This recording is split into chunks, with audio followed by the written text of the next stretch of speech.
Sometimes I think about, does love still exist? Yeah, I have my doubts. On the street, I check out how brothers be living. Yo, let's just say, kid, it ain't no Thanksgiving. We got people shooting dope, ain't never heard of hope. We got others with the gat and the brothers with the fucking scope. As I enter the projects, enter rec rooms, some brothers might see the doom. I see my nigga Paulo, fat pockets of papes. He knows the neighborhood biddies with all the dopest shapes. There goes Rollo with the blowout fro. He's got a gat, hey yo niggas gots to go.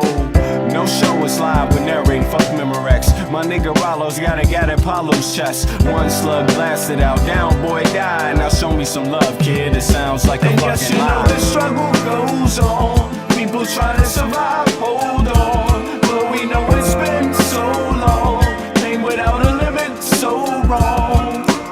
Sometimes I think how the world come to this, a place where every man and woman needs a therapist. Mass confusion, people living in delusion, justify all the bullshit through the Constitution. Meanwhile, the masses struggle to survive. I think we're too busy to hear our people's cries.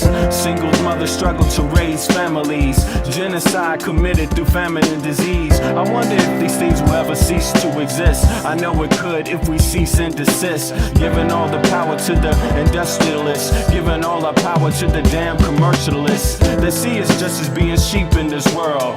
They want us to do what we're told, like boys and girls. Oh God, I wanna live another day so I can help provide equality and this day. And yes, you know the struggle goes on. People trying to survive, hold on. Though we know it's been so long. Pain without a limit, so wrong. Everybody around the globe, open up your earlobe, your third eye, and then decipher the code. Through knowledge, understanding, then bring love into the concept instead of bling bling. Truth instead of biased educational methods. Twisting, contorting God's message of love for every human being. Listen, motherfucker, don't you hear the screams? It's time to do much more than talk, debate, and spread hate. We need to think and at the same time investigate. Understand what our actions may create. Before continuing the cycle we procreate. We can clone humans, but at the same time we can't feed humans. The future of man is actually looming. It's really depressing, it's true. And yes, you know the struggle goes on. People trying to survive, hold on. But we know it's been so long. Pain without a limit, so wrong.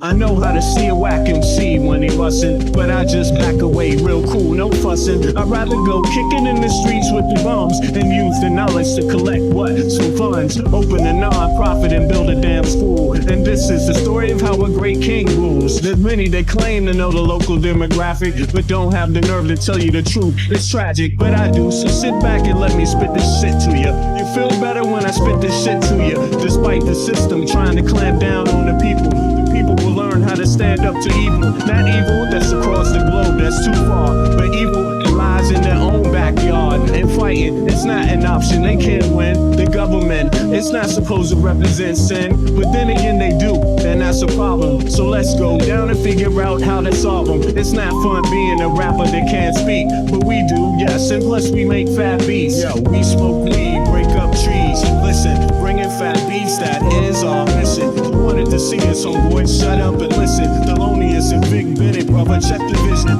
Mentalities of different realities. Enter the Star Trek room when you hear the boom. I be the Walkman with the super bass. Automatic stop, yes, stereo cassette player. With the delayer, freaky lyrical sprayer. Extraterrestrial rhyme sayer. I be the poetical VIC/master of the ceremony. Tenderoni, won't you come step with me? I'm on a historical journey. Kinda like Sigourney. Implore me to represent the attorney that represents my niggas. Go figure, it's the card. They call me Uncle Bigger. Niggas love your blunts, down your liquors. I read the parallel to the fiction. You're fixated on this brother's nature. Relaxed behavior, I might save your change. Flip it, rearrange. The whole concept, yo, is good for all your brain. Insane, psychotic, neurotic, black onyx, and hooked on phonics. Just atomic, it bleeds like a bonnet. Cut with the Asiatic, they all up on it. Rhyme static with the dramatic type of skill. You wonder, is this nigga Vic really for real? It's still, but only necessary in the berry. I'm milk like dairy, they quite contrary. That's scary, but I'm a dog in the prairie. I scurry to grab my bones and just bury. Lyrical flurry, go get your secretary with impeccable diction. My style might vary, so get a hold of your own shit real fast. Fucking with us, we take it right out your ass. Prairie dogs chill while those other dogs howl. Too many dogs get sent to the pound. Back on the hill, me and my peeps just lounge. Prairie dogs, we keep it on the down. Splatter, don't like gun splatter. We try to climb the ladder, wicked men get better. They make it like splatter, but it really don't matter. Cause you know we coming back to our sons and our daughters. Father him the one who protects ya, and the mother she will never neglect ya. Through divine nature the people respect ya, and in this way I deliver my lecture.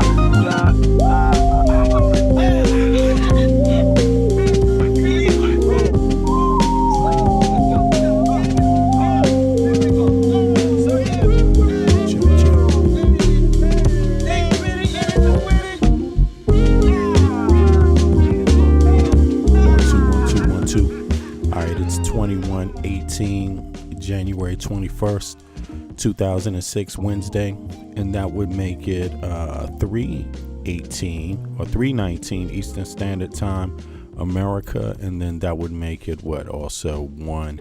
I guess that would be what? 3. That would be like 1. Is that 1 o'clock? 1 something Arizona time. I need to pull that chart up, you know. Anyway, welcome back, everybody. I appreciate it. I hope you've been having a good afternoon, a good evening. First of all, it's evening in Asia, so good evening to you. It's evening in the EU. Good evening to you already. I mean, it's night in Asia, but good evening to those of you in the EU. And what's up? Good day to everybody in the USA. I mean, the news has been going by pretty fast. It turns out Trump did make it, you know, after that turnaround landing. You know, he made it to make his little speech with the international leaders. And apparently this guy has dogged out a whole lot of people, which is not surprising. Nothing Trump does is surprising. Nothing he does is surprising. And I think it's still highly disrespectful every second of it, what he does. I mean, you know, I think people that study behavior can easily interpret Trump's way of speaking and way of communicating in general as something you cannot trust. Something maybe designed to wear you down, you know, because think about this. You could have you could do head fake after head fake after head fake after head fake. And then all of a sudden, when the real thing comes, maybe you're off guard because you've seen the head fake so many times. They do that in basketball. Players, you know, athletes do that all the time. And politicians do it too. Right. So I think we could all agree Trump is a serious threat to mankind, basically, at this point. And there's no point in putting it. And the reason why I say it is because, look, you know, I'm from the United States of America, but I'm very much aware of the danger that a lunatic in the White House could pose to everybody, just straight up. I mean, that's facts. That's just a known, right? You have nuclear bombs. You have all the power given to you. And this Supreme Court that's sitting right now, they are the ones who gave Trump more power through their rulings, through their findings, right? Through their judgments they gave Trump more power than any president has ever had in the history of the country. That's what experts say. That's what they said in the beginning with these erroneous findings or rulings with Trump, allowing him to just keep extending his political life. Can't prosecute this dude, can't do that. What is insurrection? Is it really what Trump did? Is that an insurrection or was that a demonstration? We don't know. And you can see how that goes, right? So now we're the insurrectionists when we demonstrate, but Jan 6 wasn't an insurrection. That's a demonstration. We get it. I mean, this is exactly how it's played out legally in the U.S. This is what the DOJ is saying. This is what the Supreme Court basically said, because if the Supreme Court thought that Jan 6 was an insurrection, they had the power to shut it down, to say he cannot be president, period. They had that power. For some reason, they didn't do it. They didn't offer a word on it. You know what I'm saying? In the public sphere.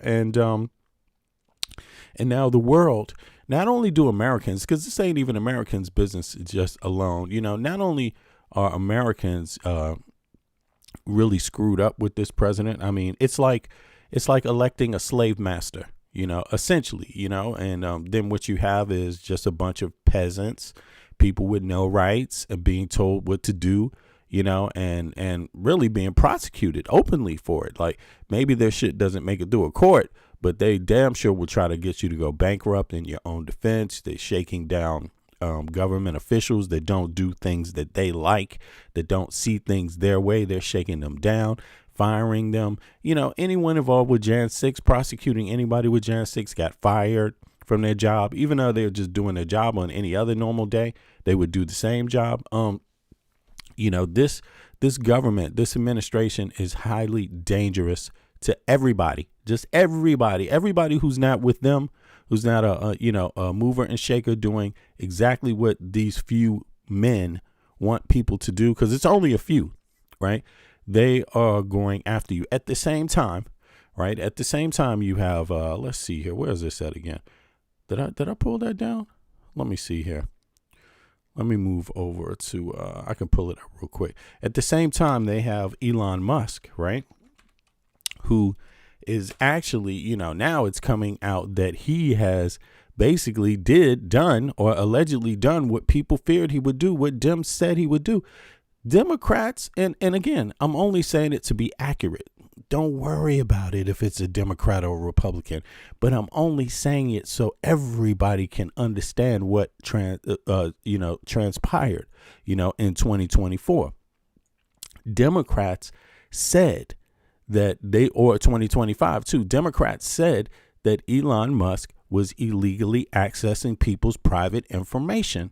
That was the fear. That's what people said. Let's just say people. Let's say folks that oppose this or were concerned about this administration. This is what they said, right? That is what they warned about. We went through a whole situation where people had to wonder, what does that mean, Doge? What is Doge? It sounds so fancy, Doge.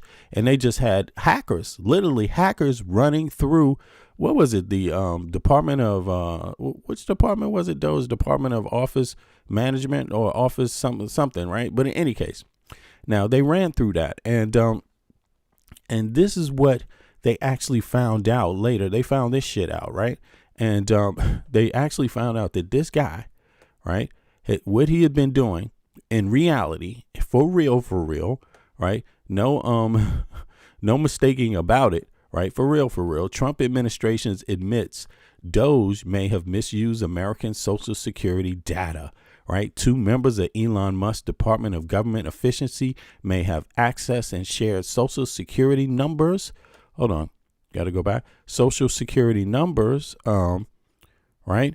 And damn, what did I just do? Come on, stop now. Social Security numbers in an attempt to help or aid advocacy groups. Why is this not just stopping right here? I don't get it. Yeah. In an attempt to aid advocacy groups to overturn election results in certain states last year. So this is 2025. We're talking about special elections, right?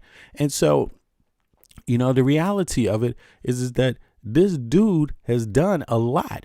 Now he's having his grok be implemented into the Pentagon. I don't know who heard about that. That's a real thing also. Let's see here. Let me come out of this. That's a real goddamn thing. I mean, can you imagine? This is how fast this stuff is going on. I mean, how can you have a guy's program that's been putting out sexually sexual content about minors, right? How could you do that? A program that does that and other things. I mean, just the security risk of it. So they're putting that into the Pentagon's thing. That's going to be part of the new bunker where all presidents go and hide. Every president after this guy, right? If this is allowed to happen, every president has to risk and trust Elon Musk when they go into a bunker. That doesn't sound right at all. That sounds shady as hell. And I don't know who would think that doesn't sound shady as hell. But for record, let's just peep it here. The next frontier AI model company to join GenAI.mil, and that is Grok from XAI, which will go live later this month. Very soon, we will have the world's leading AI models on every unclassified and classified network throughout our department. Long overdue. And we will not employ AI models that won't allow you to fight wars. We will judge AI models on this standard alone. Factually accurate, mission relevant, without ideological constraints that limit lawful military applications. Department of War AI will not be woke. It will not be woke. So I guess that's a reference. I guess, I don't know. He's referencing a lot there, but I think that's a slick way to say that it won't be woke, meaning child pornography is not a big deal. Yes, this is the kind of shit that is going on right now inside of the U.S. So American citizens have a lot to be afraid of. The world, everyone. And listen to me, I'm an American citizen myself. Family on both sides. I'm born in Washington, D.C. Family on both sides goes back to the colonial period, early period of the U.S., right?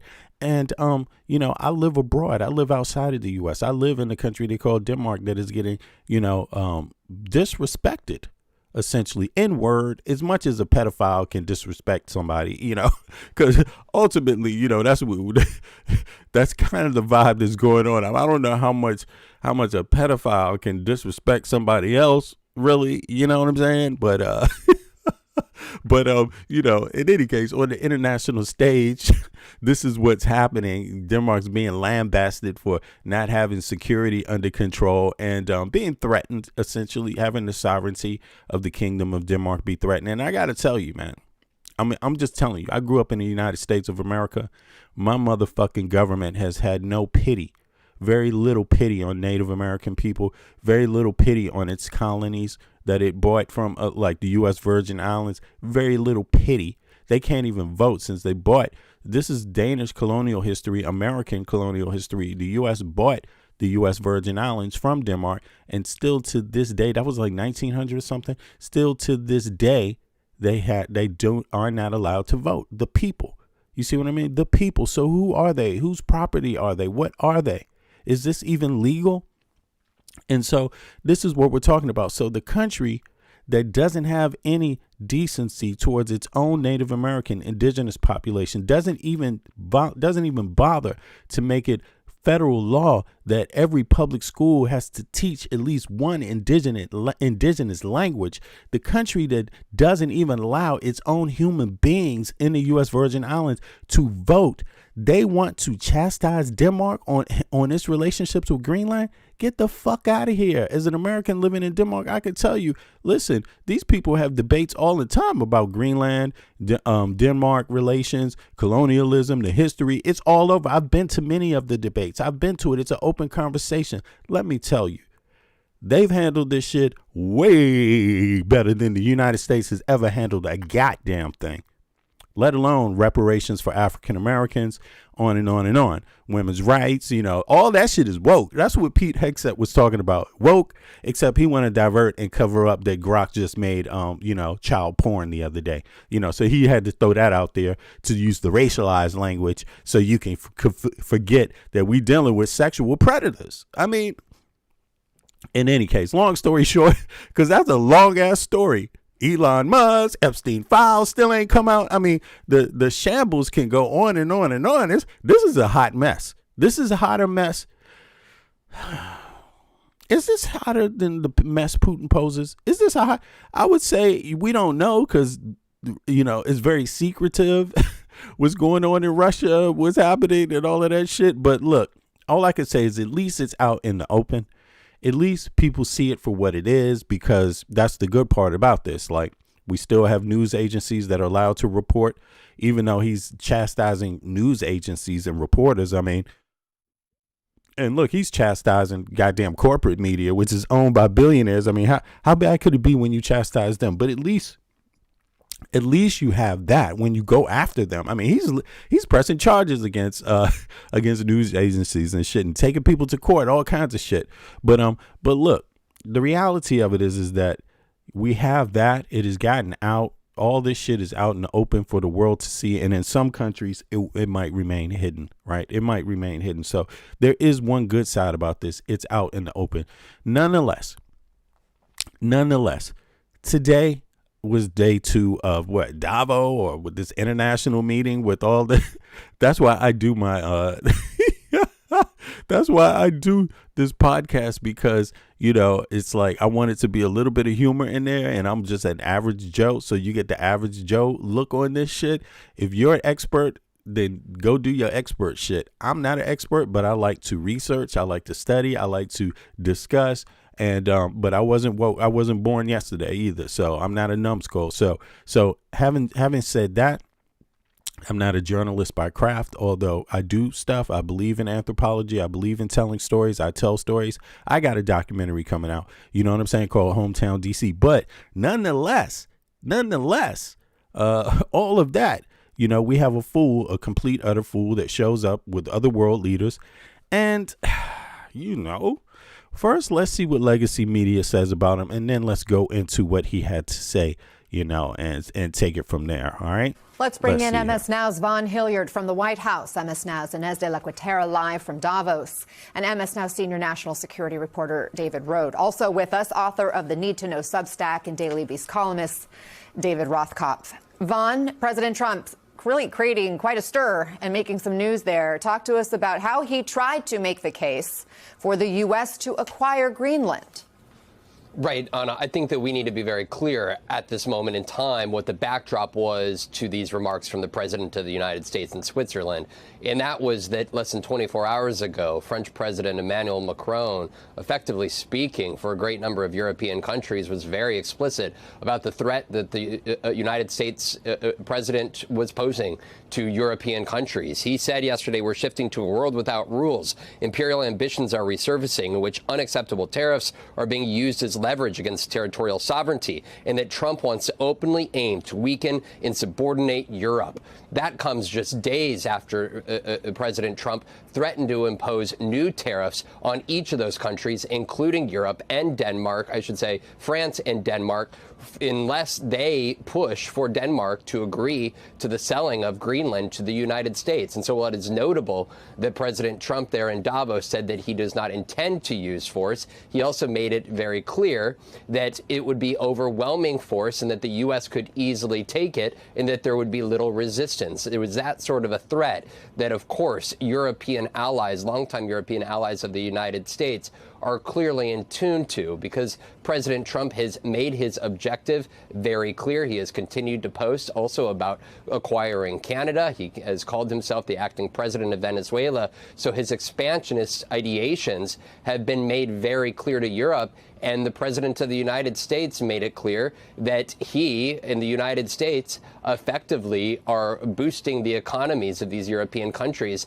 and that if they were to forego cooperating with the United States, their economies would consequently suffer. Inez, I'm curious if there's any international response so far to the Trump's remarks. I know it's early, but what is the tone? What are you hearing? So in the chat, I just put up a poll. The poll is this. Are you pro colonialism or against? So you can say I am pro, or you can say I'm against. And I think that just pretty much sums it up. I mean, should we be pro-colonialism today? Let's be pro-Russian colonialism. Let's be pro-China colonialism. Let's be pro-U.S. colonialism. Let's be who else? EU colonialism. Let's be anybody colonialism. Why not? Iranian colonialism, Afghanistan colonialism, Japanese colonialism. Let's just open up the whole thing for everybody, colonize everybody. How about that, right? And don't forget to name the country you live in also, so we can count them in being colonized, possibly. So if you're for colonialism. Yeah, and I will wait to get specific statements from different countries. But I think overall, there's a sense that the president's arguments are not holding up here. So he continues to insist that he needs Greenland for national security reasons. And yet it was just last week that the Danes and European allies announced they would be sending in reinforcements to Greenland, additional troops, additional resources to bolster security both in Greenland and around the Arctic. And the president's response was to threaten to slap 10% tariffs on those countries. So I think people don't understand what he's trying to do. Beyond that, Anna, I was just in Greenland last week. We were talking about this. I repeated. Do me a favor. Put a 1 in the chat or let me know what state you're in the U.S. If you're American, let me know what state you live in the U.S. I'm just curious about that, just to qualify some of the statements, right? Since we have the chat open, so we don't have to close the chat down, feel free to allow me to ask you questions since you're in the chat making comments. So let me know the state you live in so people can qualify the other comments you make. Like, is this a person that has universal health care, or is this a person who doesn't? If they live in the States, they don't. So we would know that, on and on and on. So we get an idea, okay? Thank you. I appreciate spoke to Greenlandic officials who told me there is no evidence of an immediate Russian threat. To you, what state you live in? Where you from? What country you from? You from Russia or you from the U.S.? Who's your health care provider? From Russia or China, telling me that they had not seen evidence of Russian and Chinese ships in Greenland. What's up, Phantom? What's up, Rafika? Waters, as the president has claimed. I even spoke to a Danish naval officer who told me that in his 30 plus years of working in and around Greenland, he had never seen a Chinese or a Russian ship. So I think there's confusion in terms of what the president's argument is here. People just don't understand what he's trying to do. And one more point I'll make, just coming back from my trip from Greenland, speaking to people there, when you hear the president talking about how Greenland is just a piece of ice, that is something. Let me know what state you're in, Marty Carl. I'd like to qualify your statements with a little bit of background. Thank you. That's going to be deeply offensive to people there. Greenland is home to Greenlanders who are, the population there is a vast majority of them are Inuit. They are very proud. They have a very rich history and culture. It is much more than just a piece of ice to them. So that's something to watch, as well as the reaction coming from Greenlanders on it. Yeah, Vaughn, you touched on some of you can see a lot of the people that make some of these trollish type of comments. They don't want to say what state they're in, you know what I mean? Because then you could qualify, or what country they're in, because then you could qualify their statements. You see what I mean? Like, who the hell would be for colonialism, first of all? You know what I'm saying? Like, nobody, but now they don't want to tell you where they from or what state they live in or what country they from, but they're for colonialism. Right, I got you. Sure. No problem. The remarks we heard from world leaders ahead of the president's speech. In fact, it was Canadian Prime Minister Mark Carney who got a standing ovation when he talked about a rupture, not a transition underway, and also went on to say that there's a strong tendency for countries to sort of just go along, that it's the easier route to accommodate, to avoid trouble, to hope that compliance will buy safety. I mean, I want to hear Trump say all of this stuff himself, but I just want to see what legacy media said about it real quick. He said it won't. French President Macron also criticizing the president's take on Greenland and handling of allies. And the president called them out in his speech. What did he say directly about Mark Carney and Macron?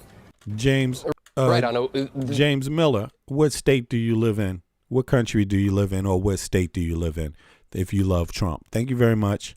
Over the course of the last year, since the president's inauguration, we have seen a posture of appeasement by European countries largely towards President Trump. There have been agreements of trade deals that have been announced in order to try to bring down the temperature and take a certain level of tariff rate as opposed to exceedingly high tariff rates. And yet what we saw yesterday from President Macron of France and then Prime Minister Carney of Canada was essentially calling on European allies of the United States to understand, in the words of Mark Carney, that there is a rupture of the world order and that this was not a slow transition, but this was happening at an accelerated rate. It was Carney that said there's a strong tendency for countries to go along to get along, to accommodate, to avoid trouble, to hope that compliance will buy safety. It won't. These threats to overtake Greenland and Canada have really spurred Carney and Newsom. They've come out the strongest and most decisive of all the leaders that I've seen, although Newsom is the governor of California, right? But that's the biggest state and that's the biggest money earner for the United States of America. So he came out strong. Canada, Carney, he came out strong, speaking very decisively. And I agree. I mean, you're dealing with a narcissist. That's what Newsom said too. You're dealing with a narcissist. You can't win this way. You can't win trying to negotiate with a narcissist. It doesn't work that way. Of the world order, and that this was not a slow transition. It's designed to fail.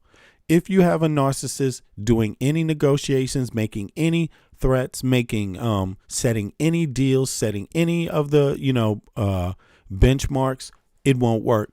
That's it. You see what I mean? They will only waste your time because a narcissist is only looking for the feeling of power. And so they won't stop until they feel like, aha, they've totally sucked everything out of you. They feel good for that attention that they didn't get as a child. And now you made up for it because you're giving them all this attention now and you lost. Aha, you're a loser too. That's the narcissist, yo. But this was happening at an accelerated rate. It was Carney that said there's a strong tendency for countries to go along to get along, to accommodate, to avoid trouble, to hope that compliance will buy safety. Grug the Pop, what state do you come from? And who's your health care provider? Just curious. Okay. Yeah.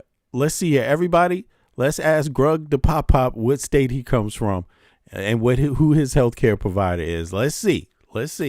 It won't. It's a troll. Sounding like a troll name. These threats to overtake Greenland and Canada have really spurred a response from the United States, some of their closest partners and allies. And then with the president going before this crowd in Davos, this is how he responded to the Canadian Prime Minister. Take a listen. We're building a golden dome that's going to, just by its very nature, going to be defending Canada. Canada gets a lot of freebies from us. No. I don't believe the retired Army. I don't believe that.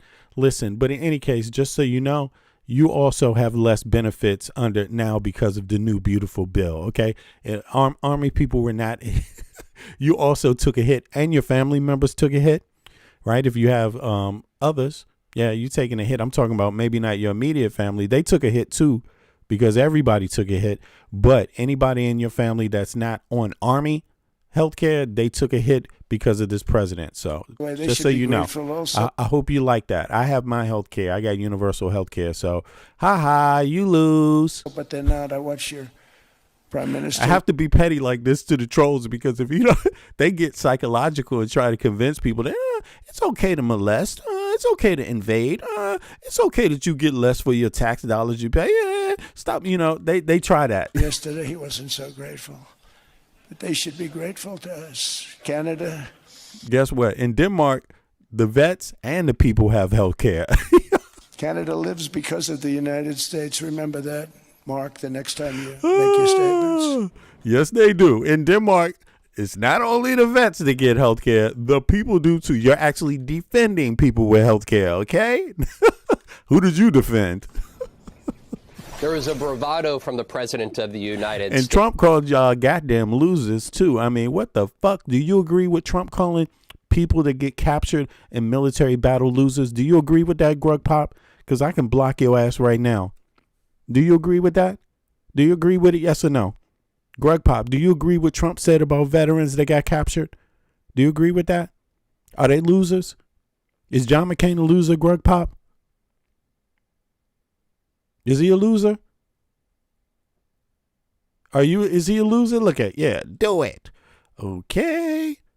Boom. Suicide. States there in Europe here today, in which he said the United States is keeping the whole world afloat. Not only was he saying that Canada couldn't live without the United States, he was standing there delivering. Shit, you ain't got to tell me do it twice. Well, God, do it. I'm looking to do it. What the fuck? The speech in Switzerland, and he referred to a conversation he said that he had last year with the female prime minister of Switzerland. We should be clear, there is no prime minister of Switzerland. There is a president of the Swiss Federation, in which he said very explicitly that, talking about Switzerland, that, quote, they're only good because of us. And when he went back to World War II, he told that crowd that without us, you'd only be speaking German or a little Japanese, perhaps. The president of the United States. And look, and he got bone spurs. You know what I'm saying? He never served in the military. That's how this is the funny part about it. It's always like that, you know. It's a telltale sign, you know. The ones that's talking all that tough shit, I mean, are they really the ones that's going to sacrifice anything for anybody? The ones that's talking that tough shit? You know, the ones I don't think so. And here's the thing, you know, American soldiers that came back, there were many soldiers that came back from World War II. There was loads of people that sacrificed their lives. Don't ever forget it. Like, what kind of insulting shit is that? You have to be ignorant to think that only American soldiers lost their lives in World War II. Are you fucking stupid? It's called the Allies. I mean, listen, really, are you stupid? Are you stupid? Like, what's wrong with you? What's wrong with you? See, this is a case of MAGA thinking. For them, pride for them means to belittle someone else. They don't feel proud if they're not belittling someone else. So that shows you their sense of pride is really, really, it's kind of fragile. It's like Mr. Glass. You know what I mean? Like, if they don't have someone else to put down, they don't feel proud. You know, but the truth of the matter is that a lot of people fought together side by side and died in World War II. And even if it was, no matter what your deed, what type of person holds something over somebody else's head that they did one time and hold it over their head so cheaply? So you remember what I did yesterday for you? I loaned you $5. You don't remember last year? 20 years later, remember that day I loaned you $5? I mean, god damn, that is cheap. People that really know about that would never hold it in people's faces like that, because they know they would do it again at a second's notice, because it's about freedom regardless of what anyone thinks or knows or cares. See, that's the deepest part of it. John, don't just write the same thing in the chat. All right, so John is, yeah. Anyway, John, you know how to be better than that. See you later. Don't write Trump in different messages, okay? Take your time, think about what you're saying, add to the conversation in a meaningful way, but don't just spam the chat. There's a lot to offer here in this chat if you want to be a part of the conversation. So in any case, I'm just letting you know, anybody, you don't have to give a goddamn. No real American will hold that in your face that way. We know our contributions without belittling somebody else's contributions. And you know how we don't belittle other people's contributions? By reciting the contributions you made also, not just my own. You see what I mean? Or from our side. So there we go. Very dismissive of the close partners and allies of the United States that have held this current global order really together, dating back to post-World War II construction. David Rothkopf, I want to listen to another reason the president laid out for why the U.S. should essentially be given Greenland. Let's listen. We saved Greenland and successfully prevented our enemies from. Yeah. City 0017. Yeah, that's true. I have no tolerance. Don't spam the chat. I mean exactly what I'm saying, and you're not stupid, so you heard me. So make sure you follow the criterias here, all right? So don't spam the chat. Again, take your time before you make a comment. Make a concise comment. Make one that offers people something that are also communicating, all right? I'm serious about that, and I don't really have to play games with it. Yeah. Don't spam the chat. Don't just go MAGA and then the next message MAGA and then the next message MAGA. No, come on now. From gaining a foothold. And also, let's engage what Trump is talking about right now. So let's listen, all right? So everybody in the chat, let's listen and comment specifically on what Trump is saying, okay? Let's be engaged in the topic. Should essentially be given Greenland. Let's listen. We saved Greenland and successfully prevented our enemies from gaining a foothold in our hemisphere. So we did it for ourselves also. After the war, we gave Greenland back to Denmark. How stupid were we to do that? But we did it. But we gave it back. We gave back a lot of shit to a lot of people. What is he talking about? What's this guy talking about? What is he talking about? Look, you could have this argument throughout all of history of the United States. We gave, what about the Louisiana Purchase? I mean, what the, what about Mexico? What about Mexico? How stupid were we to give back? You know what I mean? It's like, what the fuck are these people talking about? You know, how are you going to go back that long in history and question what you, that is ridiculous, especially when everyone is cooperating with you. Like, duh, doesn't that count for something? You know, doesn't that count? I mean, when people are working with you, does that not count for anything? Let me just do this. Put a 1 in the chat if people working with you counts for something. Put a 2 in the chat if it doesn't. Okay, then I will understand your thinking from there. So remember, 1 in the chat if people working with you counts for something. 2 in the chat if it doesn't at all, and then we will know how we proceed. Here we go. And let's listen to more of Trump's words. Greenland back to Denmark. How stupid were we to do that? But we did it. But we gave it back. But how ungrateful are they now? How ungrateful are they now? Okay, so the ungratefulness is allowing you to have as many military as you said you wanted the entire time, allowing you to have companies in Greenland right now actually doing mining. Like, what's up with that? What, selling you fish and goods, having trade with you openly, right? What's up with that? Being a NATO ally along with you for your own security also. What's up with that? I mean, what do you want people to do? What else do you want people to do? And then look at how he's talking about it. You got to add that to it. He talks about it like in 2026, you can buy human beings. We're talking about human trafficking. We're talking about, I want to buy this land and I want to buy the people on it and animals on it and everything on it too, including the human beings. Sorry, that's not how it happens. That's not how it works. When people say no, stop. When a woman says no, stop. When a child says no, stop. Okay? You only have the right to your own body. After that, stop. Just stop it, you know? Like, seriously. David, if you are the Danes or Greenlandic officials, what are you thinking? Well, I think you're angry. I don't think you see what the president is displaying here as bravado. You see it as arrogance. You see it as bullying. You see it as the behavior of an aggressor, much akin. Yeah, pizza guy. Good looking out. I definitely think Trump would try it. He would talk about it as a molestation style. First, he would talk about it to see how much you warm up to it, to see where your brain is on it, to see how strong your defenses to say no are. Then he would try to push it on you. I'm pretty sure. I'm pretty sure that's what Trump would do. I don't think he has a problem trying to own human beings. He sees people as objects.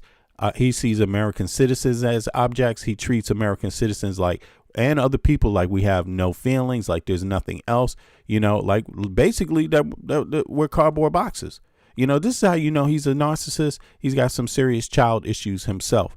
This is how you know, pretty much. You see what I'm saying? Because of how he treats other people. Cardboard box, no feelings.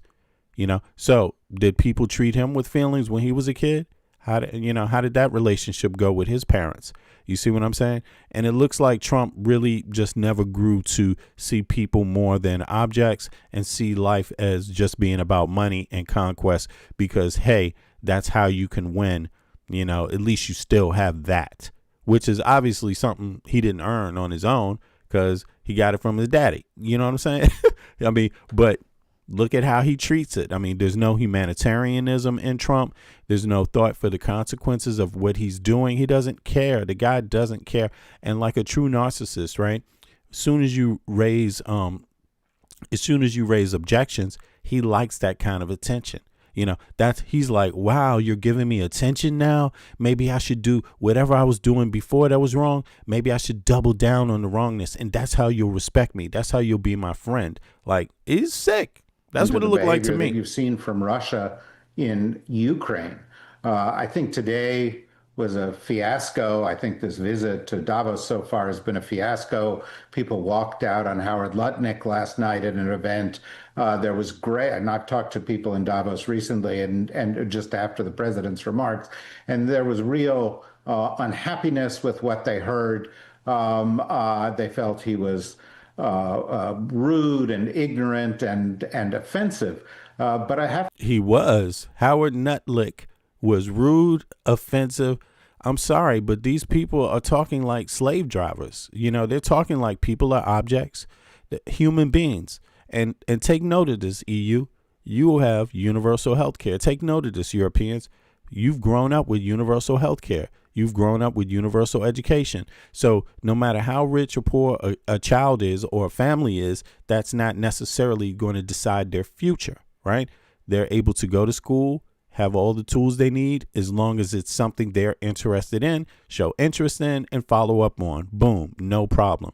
But that's not the country Howard Lutnick is when he's an American, he's not talking about that. He's talking about classism, like only, everyone doesn't need to have an education. Everyone doesn't need to have health care.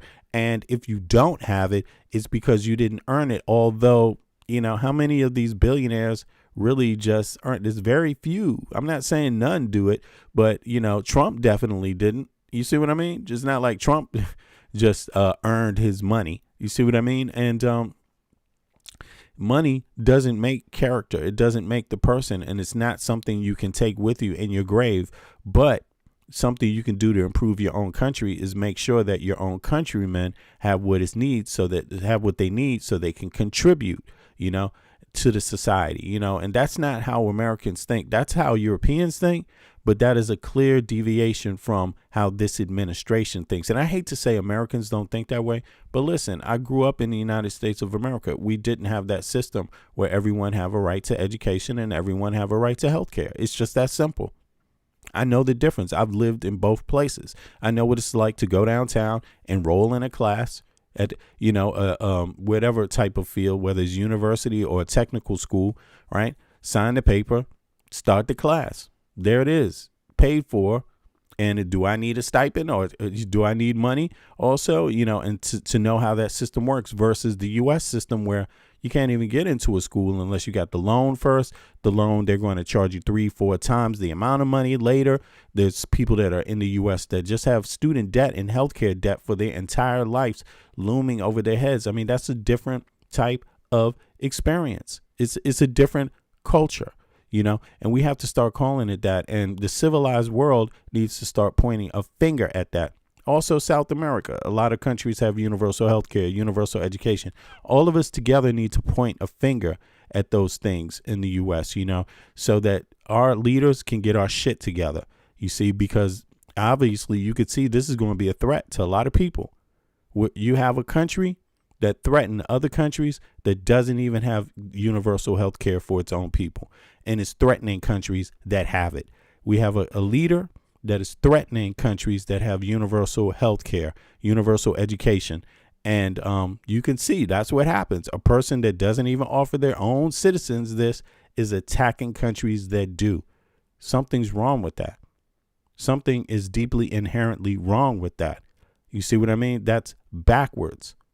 You're supposed to be the leader of the free world, which means you're supposed to be fighting for everyone to have access to the bare minimum, access to education, higher education, and healthcare, and by the way, fair housing. It wouldn't be bad either if you wanted to be daring about it, and really progressive. I have to say, more important than that, this is a watershed in history. What we are watching is the breakdown of an Atlantic alliance that has been the foundation of international peace for the past 80 years. You don't get over the kind of insults he's offered to the Danes or the Canadians or the British or the French or anyone in Europe. Yo, somebody in the chat said, got to ask yourself, why does everybody want to come? Everybody does it, man. What the fuck are you talking about? Ask yourself why everybody wants to come to Europe. What the fuck? And everybody doesn't want to come to Europe, but a whole lot of people do. Ask yourself that, my friend. You know what I'm saying? And listen, if you think everybody wants to come to the U.S., it sounds to me like you haven't lived anywhere else, you know, to be honest with you, or researched the matter, you know. And that's where we are. I do not think we are going to go back to the kind of Atlantic alliance that we have had, at least until Trump is gone, but possibly for a long time after that. As Europeans look, somebody said you pay taxes to live in a society. Get over it. Damn, that's a extreme oversimplification. No, that's not where you pay taxes to live in a society. Plenty of people live in societies today with no taxes. Did you know that? Did you know that? It's true. It's very true. But here's the thing. If you're going to be paying taxes, the taxes you pay might want to make some sense towards your actual life, since you're the one paying them. You see what I'm saying? Somebody else is like, where do you have societies that don't pay taxes? Man, get out of here. You guys aren't even serious. With skepticism on the stability of the U.S. system that could produce an extremist who has such contempt for the international system as Donald Trump. Did you hear what this guy said? Let's hear it one more time. Everybody that's trolling in the chat, talk about this statement right here. Long time after that, as Europeans look with skepticism on the stability of the U.S. system that could produce an extremist who has such contempt for the international system as Donald Trump. Yes. Did you hear what he just said? Make some comments about that, trolls. At least until Trump is gone, but possibly for a long time after that, as Europeans look with skepticism on the stability of the U.S. system that could produce an extremist who has such contempt for the international system as Donald Trump. Look at the trolls backing each up. Let me read you guys that are listening, that aren't looking at the chat, so you guys can have a laugh. Look at this. Somebody said, back up your statement. Where is the tax-free society? Okay. Name a country that doesn't pay taxes. Okay. Can't name a country that doesn't pay taxes. I mean, are you guys being real? Like, how old are you? Put a 1 in the chat if you're over 25 years old. What the fuck? What the hell? Put a 1 in the chat if you're over No, go research. You telling me to name one? That's so. You don't know that all societies don't pay taxes? Look at this. Oh my God. Here we go. Here, just look it up yourself. You know, I mean, come on now. It's kind of funny that you say that, but look, listen, not all societies pay taxes, okay? Now, like income tax, okay? There you have it. Now, I don't know what kind of society you talking about. Which ones do you know? Let's see here.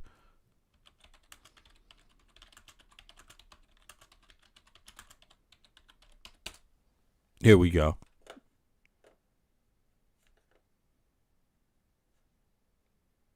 $17 countries, no income tax. Okay. So, yeah, Middle East, not that I live in the Middle East, but here's the thing. I do pay taxes. I live in a society that pays taxes, but I live in a society that pays taxes and everyone has universal health care. Everyone has universal education. So it's very simple. Name them. No, you go do your own work, man. Let's stay on Trump. We're not talking about, that was just a little side conversation. If you want to learn more about those countries, you should look it up yourself. Now, I'm not here to baby you, you know, but listen to this. I mean, Americans definitely pay just as much tax as Europeans do, and they get a whole lot less. Let's just leave it at that. And if you have some sort of, if you have a desire to go research what I'm saying and see why I could do that, go for it. You spend a little time doing that. But let's listen. Well, let's talk about the Davos meeting. That's what we're talking about here. And right now the chat is open. In a little bit, it will only be for subscribers, so we can find out how many people are not actual real human beings. But let's play this back. Let's make a comment about this, okay? Let's not get away from the topic. Of an Atlantic alliance that has been the foundation of international peace for the past 80 years. You don't get over the kind of insults he's offered to the Danes or the Canadians or the British or the French or, you know, or anyone in Europe. And that's where we are. I do not think we are going to go back to the kind of Atlantic alliance that we have had, at least until Trump is gone, but possibly for a long time after that, as Europeans look with skepticism on the stability of the US system that could produce an extremist who has such contempt for the international system as Donald Trump. Right, exactly. And for those that don't know, the title of the stream is "Can't Trust the USA Until Trump Administration is Totally Gone and no aspect remains." Now, that's interesting that he basically qualified my statement, and that's what I wanted to hear. Now, let's go further and see what's going on, what they're saying about Trump before we hear him directly say his, because he says a lot of crazy shit. I'm talking about Europe.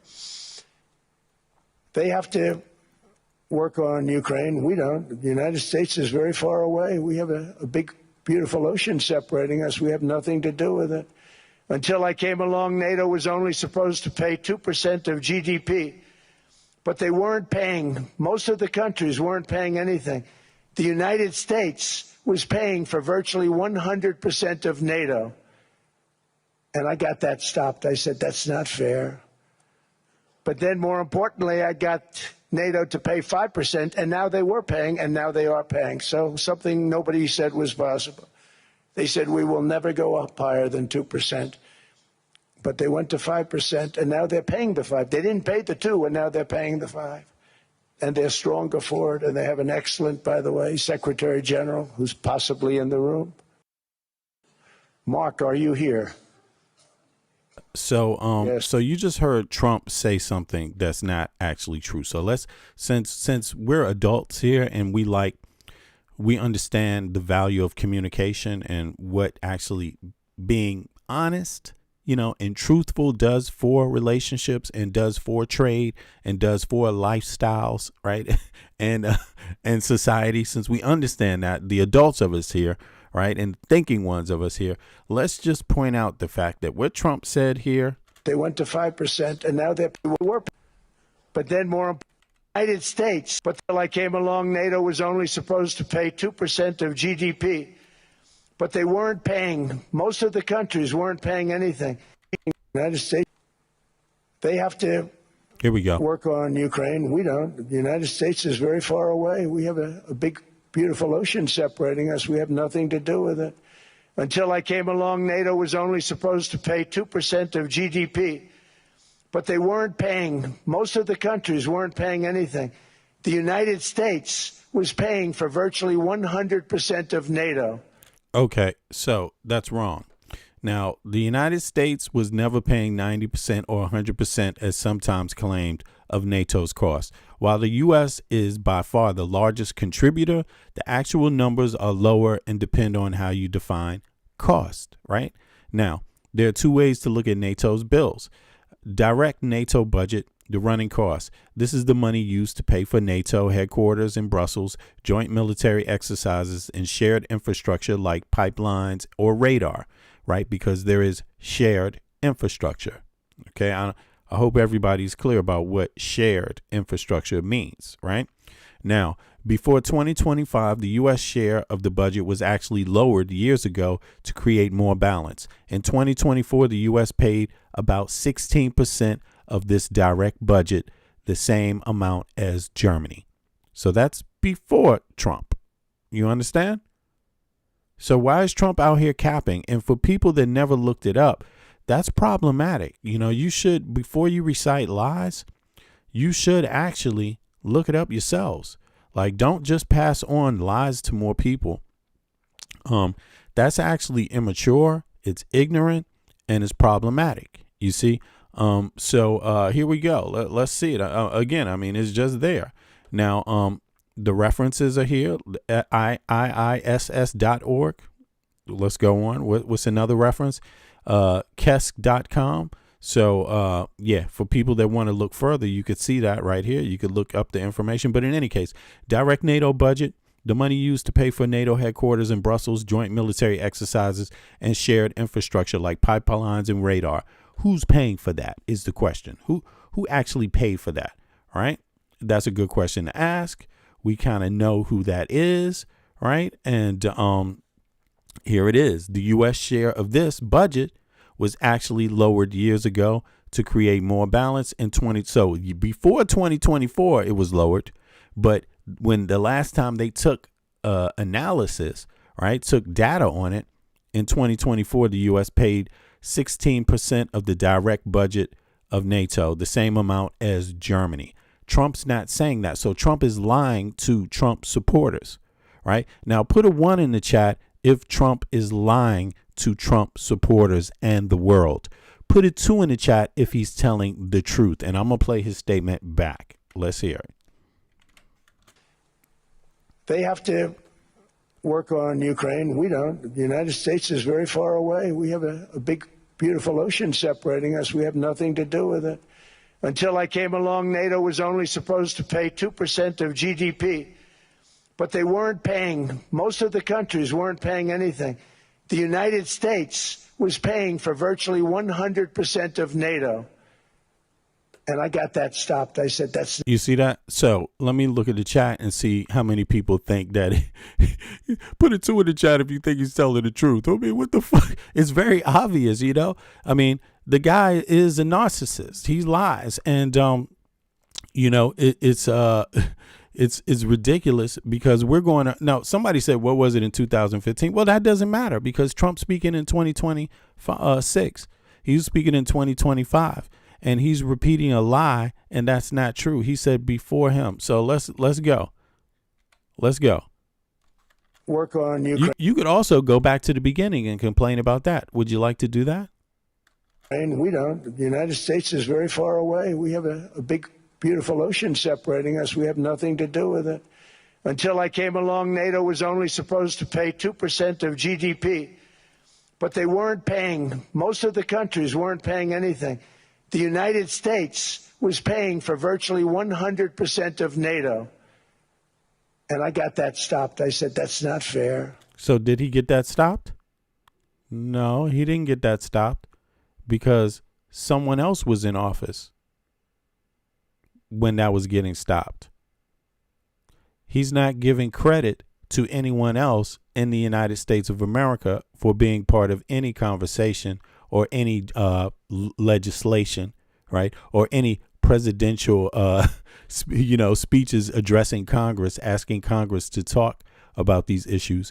You see, so what Trump does is he gives you a biased perception of what actually happens, and claims everything himself. So if you don't do things the way he wants it done, he gives you no credit for doing anything.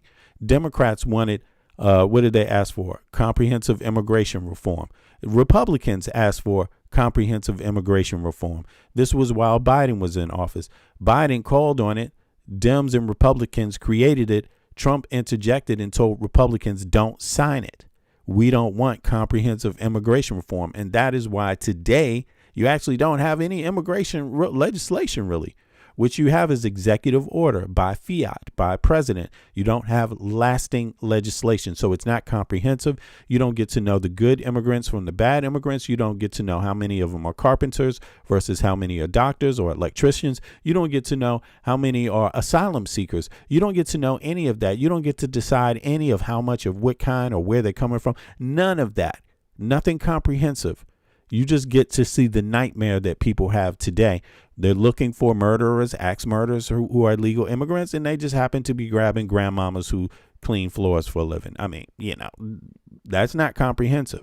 So in any case, let's stop making excuses for Trump, right? And let's start holding Trump accountable and for being accurate with his statements. Let's just do that. But then more importantly, I got NATO to pay 5%, and now they were paying, and now they are paying. So something nobody said was possible. They said we will never go up higher than 2%. But they went to 5%, and now they're paying the 5. They didn't pay the 2, and now they're paying the 5. And they're stronger for it, and they have an excellent, by the way, Secretary General who's possibly in the room. Mark, are you here? All right. So he spends a lot of time on NATO contributions, right? So let's review this, right? Just for folks. NATO's contributions have gone through a dramatic U-shaped curve over the last 50 years. We moved from high Cold War spending through the long era of peace dividends to the current 2026 reality of record high rearmament. You know, I think what Trump does is he wants to have his cake and eat it too. He wants it to be kind of like to have both sides of the coin covered, get credit for everything, right? So on one hand, he tells people, hey, man, we saved you Europeans in World War II, right? That's what he says, right? But then what he does is he doubles back and then says, haha, we paid more in the NATO budget, i.e. that's the same operation that he's talking about. That's the same operation he's talking about. He's not talking about World War I, really. You know what I'm saying? He's talking about World War II, right? This is the same operation he's talking about. So now he says the same. He talks about the same dynamic in the same period, you know, and then now he's got 2 gold stars. We saved you. And here's how we saved you. We saved because we spent more money. Well, the U.S. has 350 million people. The U.S. was not at that time, not 350 million, but you get my point. The U.S. is a large country. It's larger than any individual country. So why would what they pay in be less? Why would it be equal? You see? So it actually doesn't make sense what he's saying, to be honest. But for the sake of humoring him, let's look at this. Cold War, right? This is after World War II. The height of the Cold War, 1970s, 1980s, during the standoff with the Soviet Union. This is after World War II, right? Right, because that's basically when NATO was founded, right? So during the standoff with the Soviet Union, defense spending was a top priority for all members, not just the United States. Okay, let me pull this up so you guys can kind of see what I'm doing here. Can I take that off? Let me see, because I don't want it to. Here we go. So collective effort, 1970s, almost every NATO member except Luxembourg spent well over 2% of their GDP. So you see again, Trump is lying. Trump is simply lying to the world. He is lying to his supporters. And again, stop the cap. Be adult about this shit. Your life will be harmed. You are in danger. Okay. Key spenders. The UK spent roughly 5 to 6%, and even West Germany spent around 3%. The US averaged between 5 and 7%. You see, during the rate, and the US is the biggest country. So you ask me if these numbers are something to shit on other people about, like Trump is doing. The burden of the U.S. share to total NATO spending was high, but European allies provided the bulk of the boots on the ground in Europe. Lives. Okay. The peace dividend era, 1990s, 2014. After the fall of the Berlin Wall, Europe nations significantly slashed their military budgets, assuming large-scale land wars in Europe were over. Yeah, that's exactly what. And guess what happened? Putin decided, nah, that's not good enough. We don't want land wars to be over with. We want to invade people. Okay. That's pretty much what it is. We want to stop people that are breaking off, people that don't want to be a part of Russia, you know, this kind of dynamic. So the slump between 1993 and 2014, average European defense spending plummeted to roughly 1.4 GDP. Okay. The U.S. dominance during this time. So you see 1993 to 2014. Right. So here's the narcissistic part about it.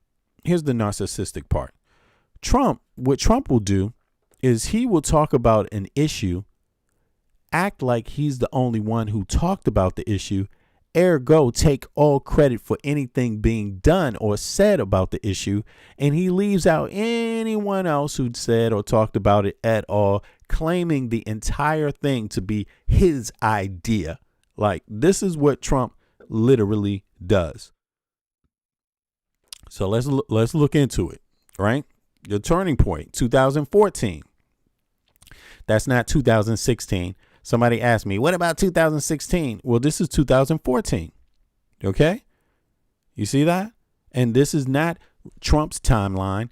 This is the timeline of the world. People that were active in life when Trump was not the president. This is what happened on the ground. Okay?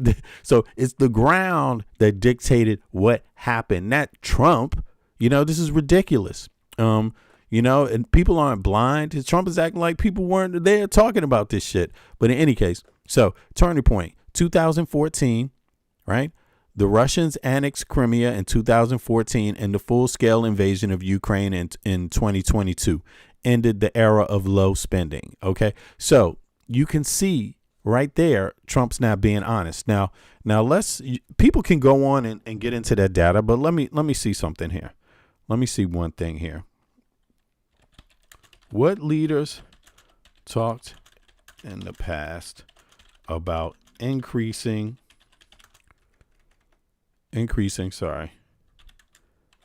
their budgets? What other American leaders in the last, let's say since 2014. Boom. How about that? I'm sure people don't like that because Obama was the president before that. So they're like, no, don't do that one. No, we can't take that one, man. No, Obama, don't do that. While President Trump has been the most vocal, right, critic of NATO spending, the push for European allies to pay their fair share has been a consistent bipartisan theme in U.S. foreign policy for decades. Yes, it has been. Every American president since early 2000s has pressured Europe to increase its defense budgets. Here are the leaders who have pushed for these increases, particularly since 2014.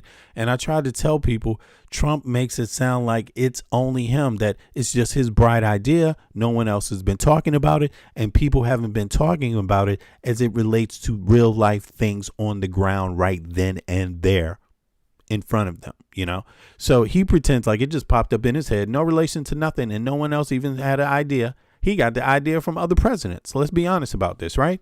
I mean, didn't Trump get his idea from presidents and people before him that were having the same conversation? Or did he invent the conversation all by his goddamn self, which he takes total credit for, by the way, you know? I mean, Barack Obama, y'all, here we go. Let's get real. Barack Hussein Obama, the guy Trump loves to make fun of because he has a middle name, right? Like that comes from East Africa or, you know, the Muslim world, right? Part of the Muslim history, right? Of East Africa. Now, while his tone was more diplomatic, President Obama was the first, right? So President Obama was more diplomatic in how he said it. His tone, Obama was firm in about the need for Europe to stop relying solely on the U.S. So Trump hates fucking Obama, and Obama didn't talk down to anybody, but Trump actually hates the person he got the idea from. Isn't that ironic? You know, I mean, think about this. He hates Obama. Why does he hate Obama when Obama was talking about this shit before him? Listen, Obama talked about it not only before the first invasion of Crimea, right? He talked about it in 2009. This is long before the 2014, the Crimea invasion. You see what I'm saying? So this is before Obama even became president. You see? I mean, think about this. Look, Europe, 2014 Wales Pledge following Russia's annexation of Crimea. Obama was the architect of Wales, right? Of the Wales Summit Declaration, where all NATO members formally committed to spending 2% of their GDP on defense. The free rider comment. In a famous 2016 interview with The Atlantic, Obama, let me take this off. Obama explicitly warned allies like the UK and France that they could no longer be free riders, stating that complacency in Europe European defense spending had to end. So, I mean, that's before this guy. You see what I mean? That's before this. George W. Bush. Look, even before 2014 crisis, the Bush administration warned that NATO was becoming the two-tiered alliance. 2006 Riga summit. It was under Bush that NATO first established 2% guidelines. Did you know that?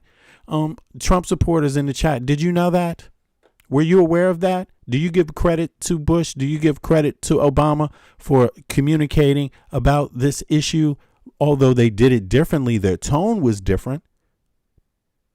Their tone was different. Do you agree with that? Is it just the tone that you like about Trump? What is it outside of the tone that you like about Trump? Were they listening? Did anyone listen to Trump? Did anyone listen to Obama? Did anyone? Yeah, they did, because they increased it the entire time. More people started increasing.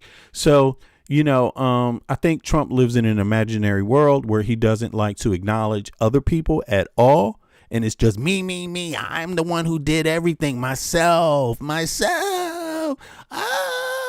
He's going to go down like the Grinch who stole Christmas. Look, 2006 Riga summit.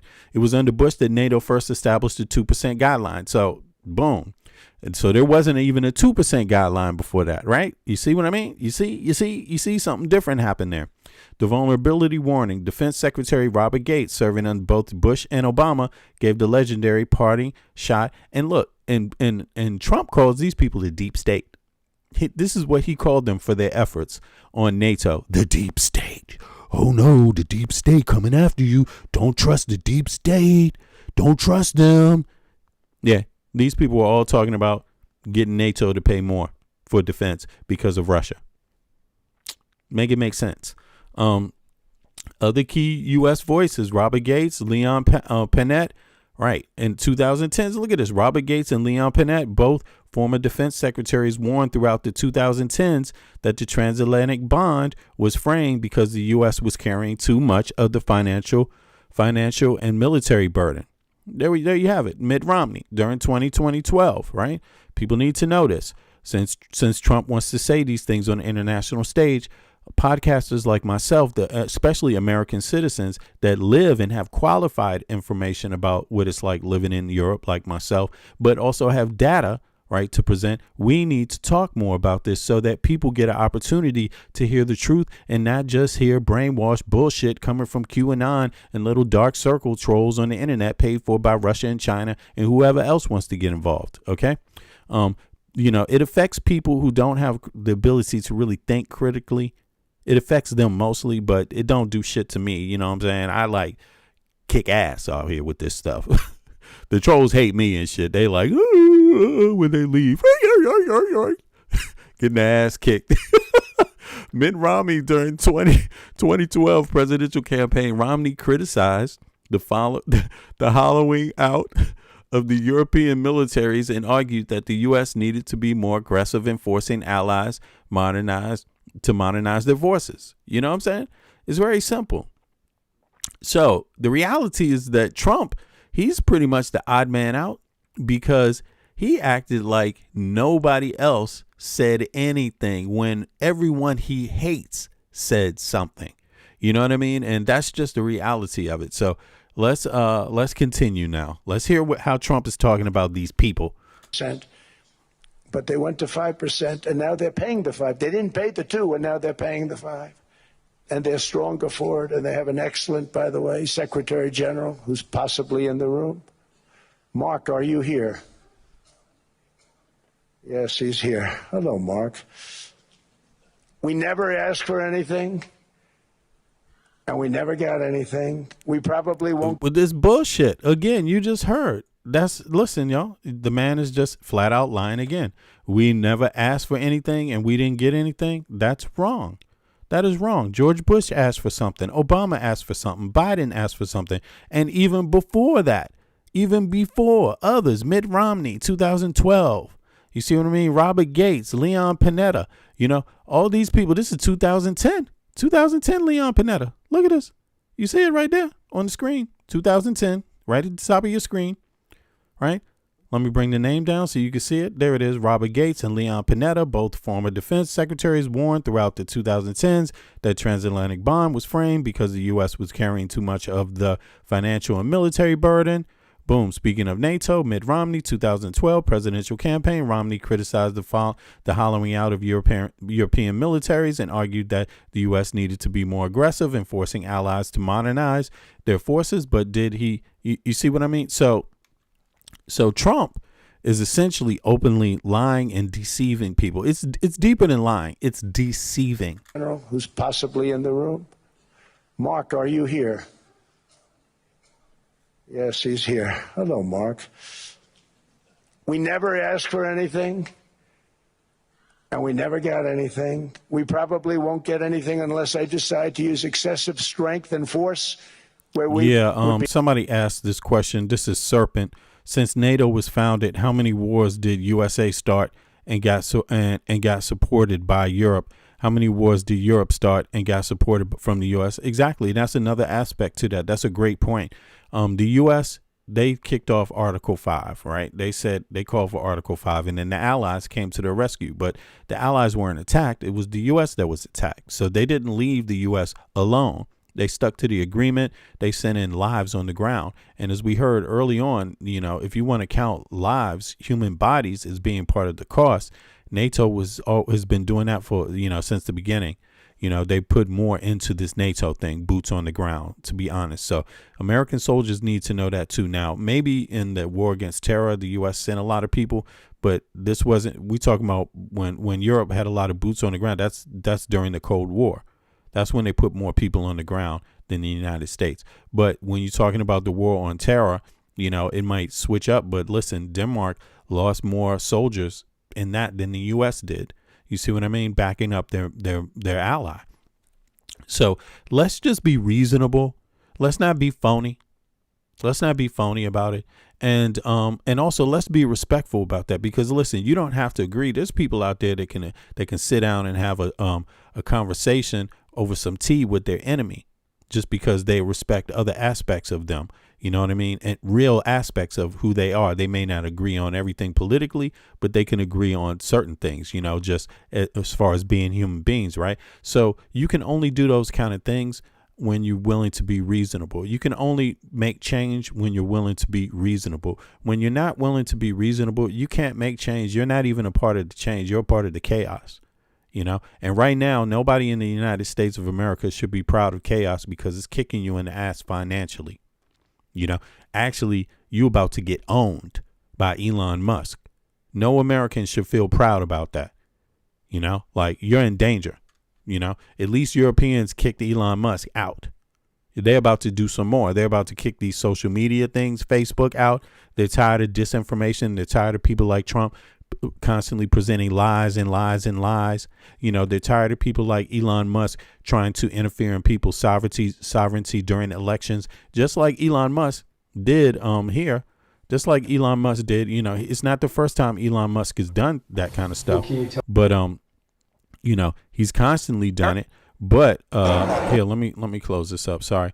But for people to know, if they want to know, Elon Musk is a danger. The Europeans have seen it. They've talked about it. They're actively discussing it right now over, in meetings, what to do about this, because Elon Musk is definitely known to do what? Fuck around with elections. You see, he's definitely known to do that, to interfere in elections. See, right here. Let's do that. Let's see. Trump administration admits Doge may have misused American Social Security data. Two members of Elon Musk's Department of Government Efficiency may have accessed. Damn, what happened? May have accessed. Right. Can I just pause that now? What's going on here? There we have it. May have accessed certain information. In an attempt to help an advocacy group overturn election results in certain states last year in 2025. So you can see, they already know Elon Musk is trying to interfere in UK elections. The EU already knew about this before, that he was doing this. So they basically banning him. It's over for them. right? And but the U.S., American citizens, you still have this Elon Musk problem. This is your problem right here. You got a criminal who's about to have his Grok program all up inside the U.S. military. Yes, all up inside of the bunker. When you go to war, the war bunker, like Grok is going to be running and out and overruling the damn president. Like, he's going to be telling the president, man, fuck you, president. Grok. Yeah. Grok is going to say, no, that's too woke. We need to kill them all. That's what's going on here. And American citizens need to be very concerned about that, because a computer's going to be killing in your name, Be, frankly, unstoppable. But I won't do that. Okay? Now everyone's saying, oh, good. That's probably the biggest statement I made, because people thought I would use force. I don't have to use force. I don't want to use force. I won't use force. All the United States is asking for is a place called Greenland. Look at this. Somebody said I would trade all of the. Oh, really? Well, let me ask you. Would you subscribe to stay in the chat? Would you do that? I'm asking. How many of you would subscribe to stay in the chat? All right, to be a part of this conversation. Put a 1 in the chat if you would subscribe to continue being a part of the conversation. Put a 2 in the chat if you wouldn't subscribe, right? To stay in the conversation. I'm just curious about that, since people think that Elon Musk is like, yeah, I would give up all of Europe for Elon Musk. Yo, man, you are a pervert. Okay, something's wrong with you. I just got to say that something's definitely wrong with you. That's not normal for a human being, unless you're a robot, and, maybe you are, but you could be an AI robot. I understand that. If you were a robot, I would understand that comment. You know what I'm saying? But if you're not, then damn, you know what I'm saying? So, hopefully we don't need too many robots in the chat. You know what I'm saying? We don't need too many. You know what I'm saying? We don't need overrepresentation from the people that don't really want to have an identity. And you know what I'm saying? We don't want that. We want people to know how to cooperate, say what kind of health care they have, say what country they live in. We don't want people that's just out there like, I love Elon Musk, Grok 111. It's like, what the fuck?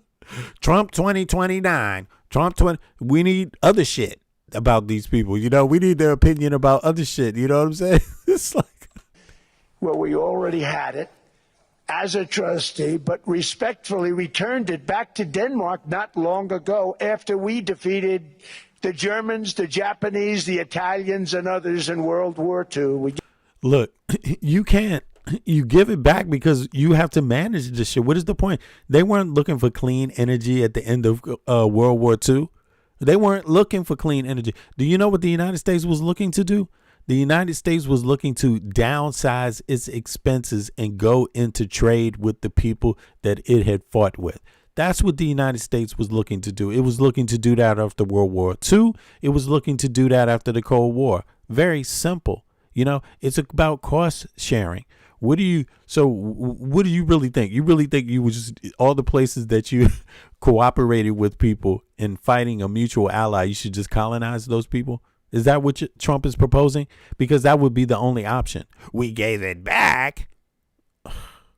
Duh. You didn't give it back. It wasn't yours to begin with. You came there to protect yourself. The U.S. sent troops abroad to protect itself at home. That was the whole point, and this guy's rewriting the whole history. It's crazy. It's crazy. Gave it back to them. We were a powerful force then, but we are a much more powerful force now. After I rebuilt the military in my first term and continue to do so today, we have a budget. Here's more cap. Okay, let's see here. Did Trump rebuild the military in his first term? This is just like the most braggadocious ass person on earth. It's like, Whether Trump rebuilt the military in his first term, 2017 to 2021, is subject of significant debate between his supporters and nonpartisan budget analysts. The core of the argument depends on whether you look at a total spending or specific new capabilities. The spending argument, okay, let me just, it is what it is. The spending argument. President Trump frequently stated he spent around $2.5 trillion to completely rebuild the military. The reality, while the total defense budget during his first term did add up to roughly $2.9 trillion, it was not all new money. Most of it went towards standard operating costs like salaries, healthcare, and maintaining existing equipment. Comparison. Adjusted for inflation, Trump's first term spending was about $200 billion higher than the last 4 years of Obama's administration, but actually lower than the spending during the peak of the Iraq-Afghanistan wars 2008 and 2012. So it's actually lower, right, than in that time when Bush was in office.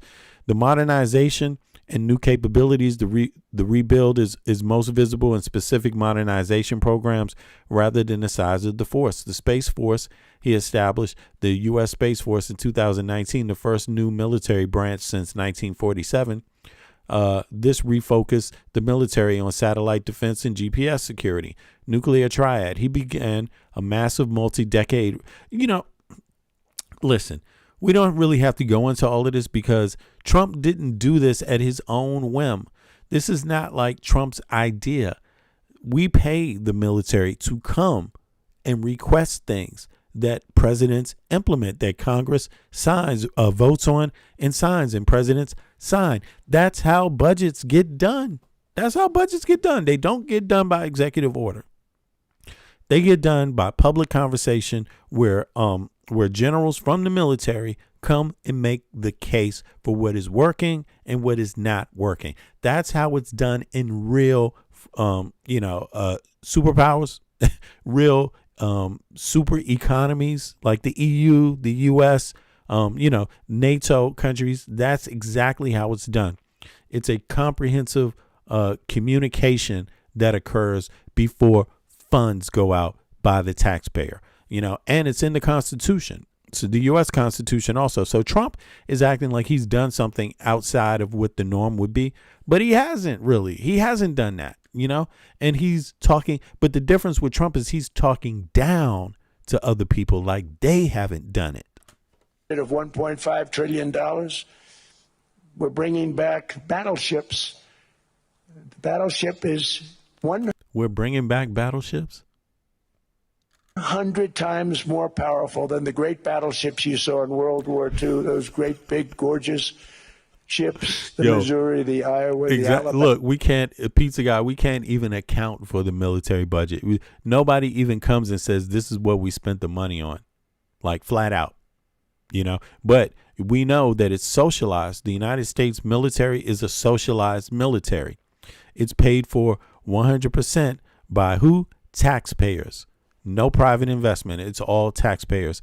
And it's crazy why he thinks our military could be the best that way, but he doesn't think our healthcare system can be the best that way. He doesn't think our educational system can be the best that way. It's crazy. Alabama, because I thought maybe we could take them out of mothballs. They said, no, sir, these ships are 100, think of that, 100 times more powerful.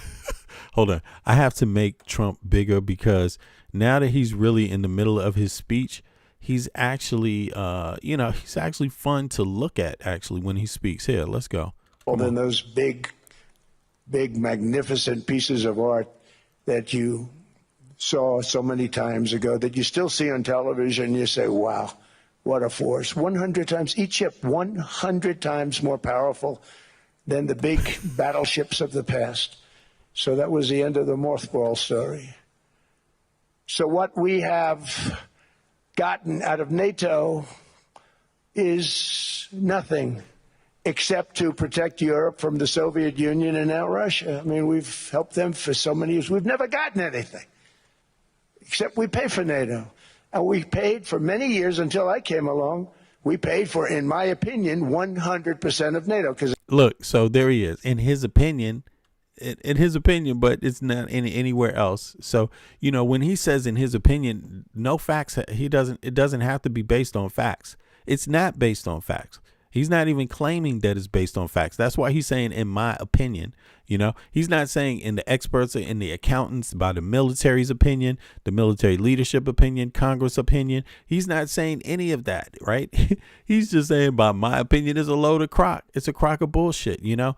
And it's terrible. It's terrible, man, that he would go out and speak this way. And, you know, the message that other people are getting is very, very simple.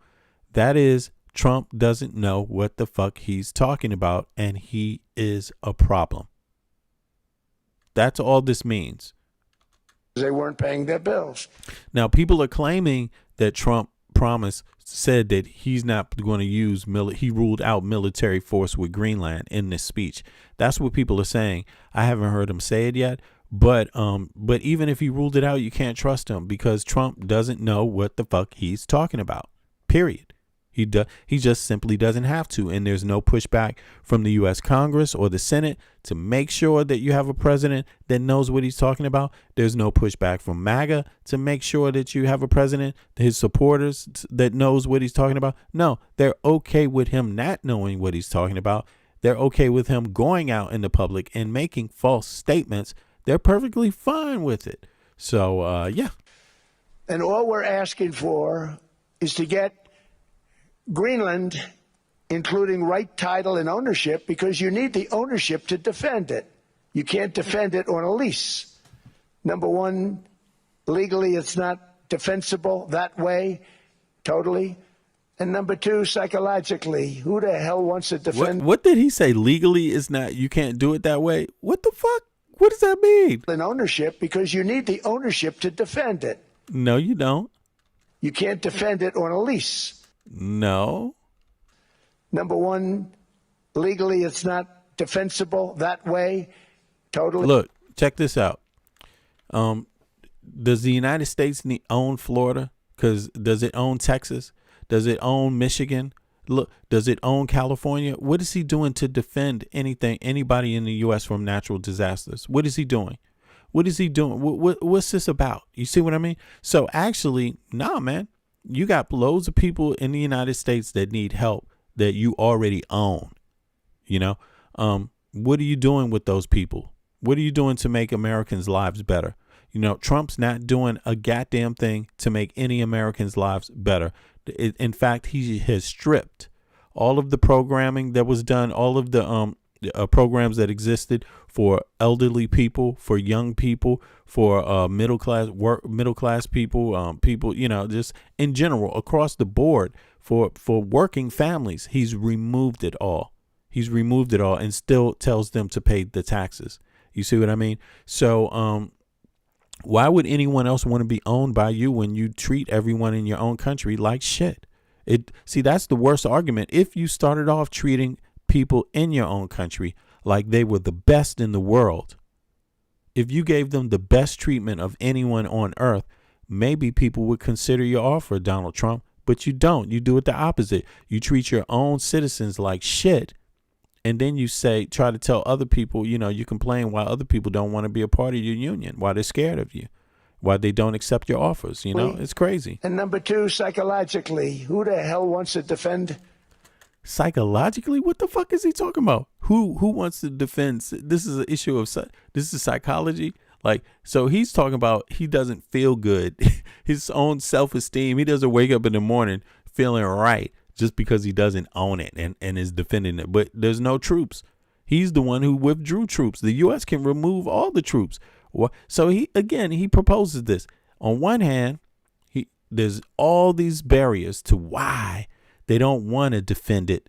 And then at the same time, he's saying, but we have to have it to defend it. Like, it's either total one way, completely to the left, or completely to the right. There's no middle ground in Trump's comments at all. And that's what he expects people to meet him on.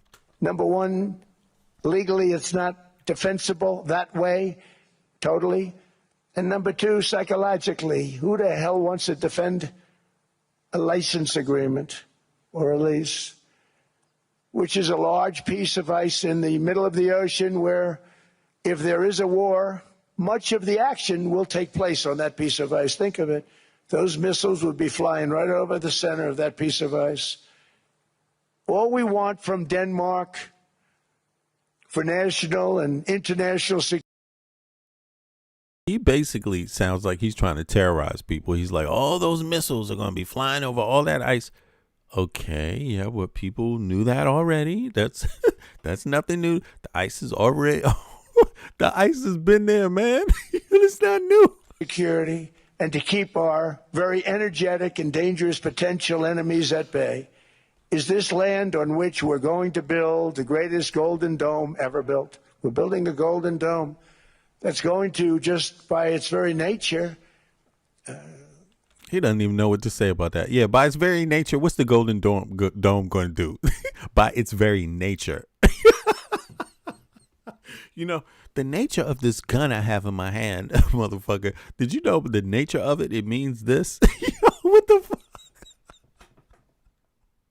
He's like, you don't have to do nothing. Just by its very nature, it's going to do it all by itself. Going to be defending Canada. Canada gets a lot of freebies from us, by the way. They should be grateful. Uh-oh, Canada. You see what I mean? Canada get a lot of freebies. Man, when is this guy just going to... Listen, American people, all over America, from the North, Native people, everybody, we all need to get together and get rid of this motherfucker and this regime. This regime is anti-American. That is the most... I'm not dissing. I live in Europe, and I understand this is frightening to be so anti-Europe. But listen, everybody in America, this motherfucker is anti-American too. Like, people got to take this shit, got to take the fight to this guy, like all over the U.S. because, yo, are you okay? There you go. Lucid Kingdom. As a matter of fact, Pizza Guy, let me shout out Winter. I saw y'all. I'm sorry about this. 6 Cents Media. I appreciate you. There you go. Who else is in the chat? Everybody in the chat, y'all. I'm sorry if I haven't been shouting people out. But listen, this Eric, what's up, Eric? I see you. Dylan, there you go again, Dylan. What is this? Miami? Is that it? Miami? I hope I'm saying your name right. Appreciate you for coming through. Listen, this dude is out his goddamn mind. This guy's out his goddamn mind, you know. Yeah, it won't be long. I hope not. I don't know, but yeah. Okay, Panama. Oh, there you go. You from Panama. There you go, Clay Cousin. Okay. Yeah. You know, us Americans all over Panama, South America, Canada, North America, Mexico. We need to get rid of this motherfucker's administration, like, because he is anti-American. You see what I mean? So if we're not so concerned about Europe, at least we could do this shit for ourselves. Like, we should have the decency to do this for ourselves, you know? Really, just as a people, you know, some Pan-American unities and solidarity, because we need that to grow. We need that to exist. We need that to be sustainable. We need that for all of us to have futures. You know what I mean? And if you don't even have to take the argument to what we need to do about Europe. Yo, what do we need to do as Americans about this motherfucker and his administration? Like, because if he's scary to Europe, then he's triply should be scary to Americans, you know, because he has zero respect for South America. He has zero respect for Central America. He has zero respect for North America, the citizens of the United States of America. He has zero respect for Canada. He has zero respect for Native people. I mean, this man have no respect for nobody, but he lives closer to us every goddamn day of the week. We should be fucking frightened of him, you know? Also, but they're not. I watched your Prime Minister yesterday. He wasn't so grateful. But they should be grateful to us. Canada lives because... Somebody said you should try voting. You could try voting. I mean, I voted. I don't know about you. I live in Denmark, and I even voted from here.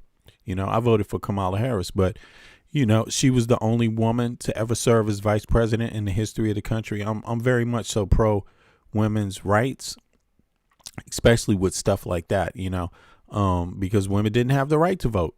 You know what I'm saying? So for a long time in the U.S. or own property for a long time, right? But Yeah, I voted, and I didn't make an excuse about it. It's not the first time I voted, and I had to go down and do the process according to a person that lives overseas and votes as an American citizen. So it wasn't just able to walk down to the voting thing and vote. Actually, I voted in the local elections here, but I can't vote. I'm not a Danish citizen, so I can't vote in the parliamentary elections. But the local communal elections, I voted here. And I went down there. It was just around, the voting booth was around the corner from where I live. So I could just go there. I think it was before I went to work. I went to the voting station, waiting in line like maybe 45 minutes or something like that, and voted. But in the U.S., I got to do this process online. But it's great out of D.C. because D.C. is very organized when it comes to voter, what do they call it? Absentee voting, right? Yeah.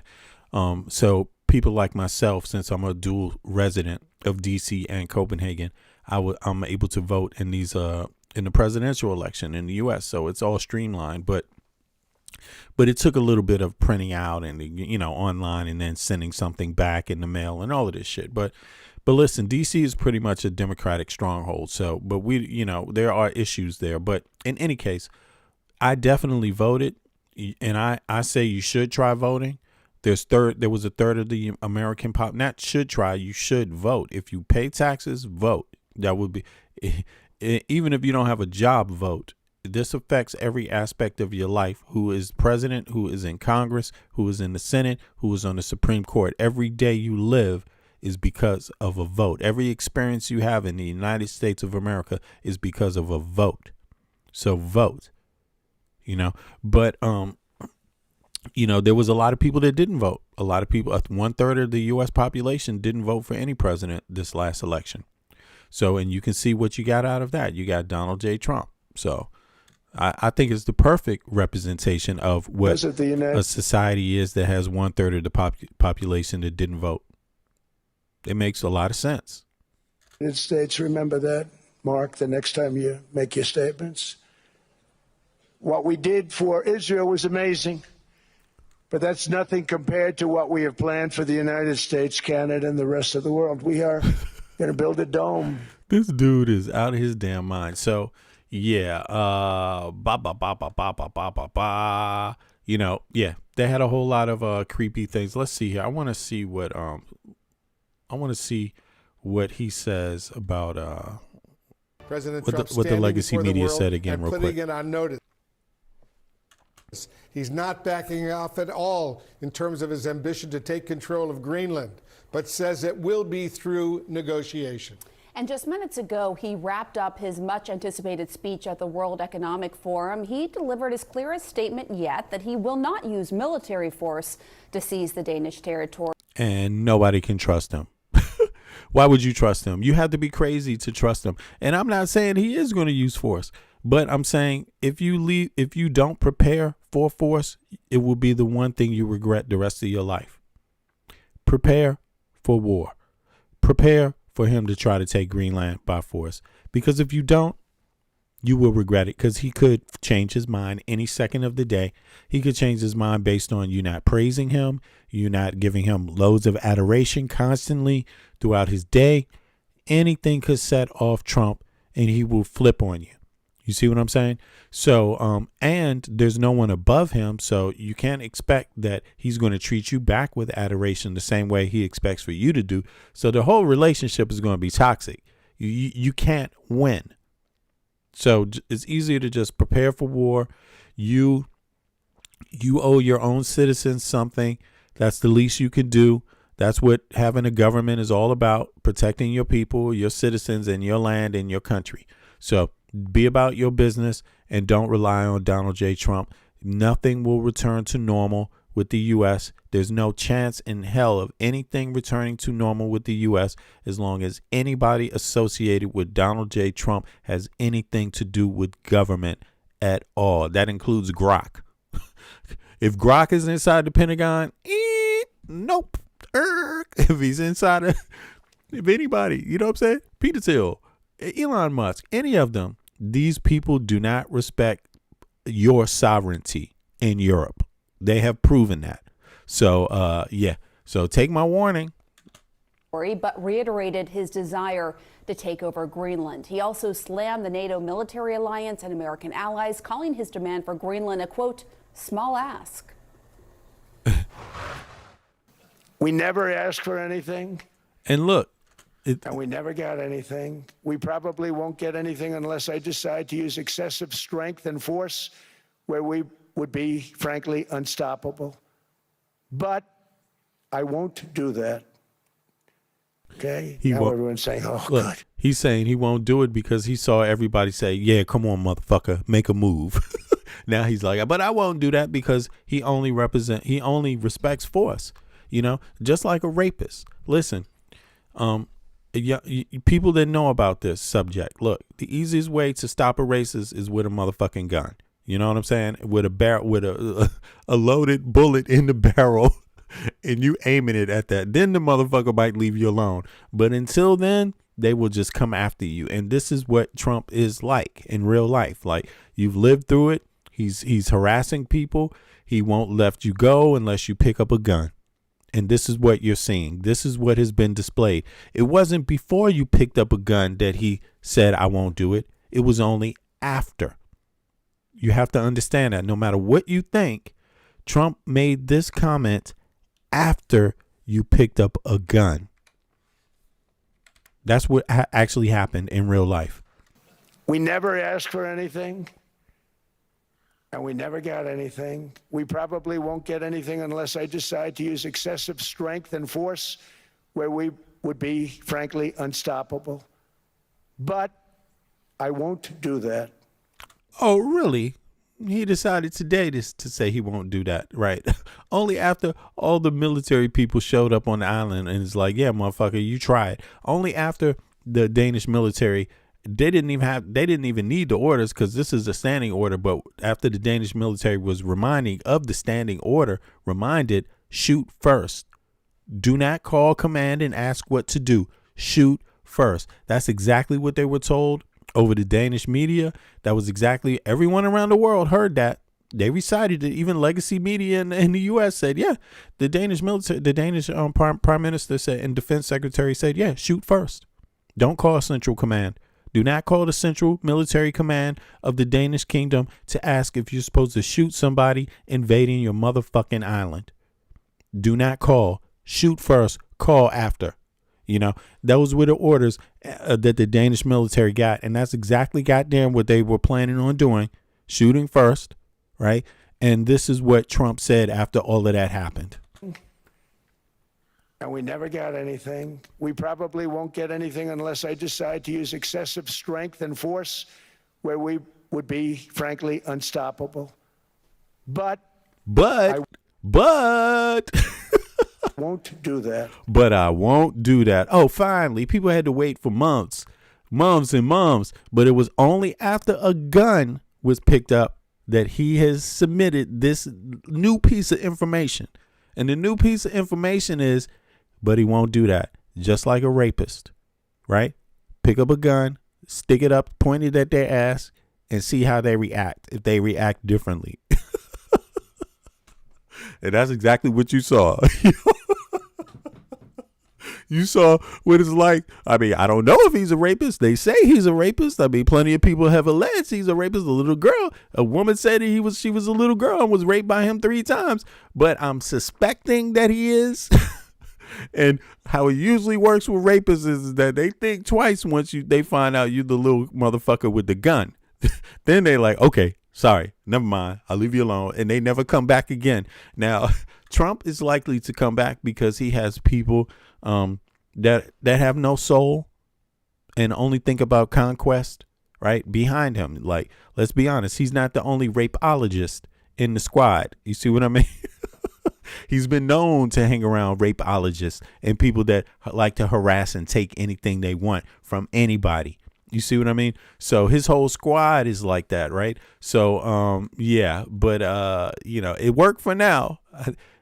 Good job, EU. Good job, Denmark. Yeah, I even saluted. Look, I saluted a soldier on the metro this morning on the way home from work. Went right up to his ass. I didn't want to take a picture because I already did that before. Took a picture with some soldiers I walked up to, but I walked up to another one on the metro on his way out today, headed to the airport or headed to the base or something.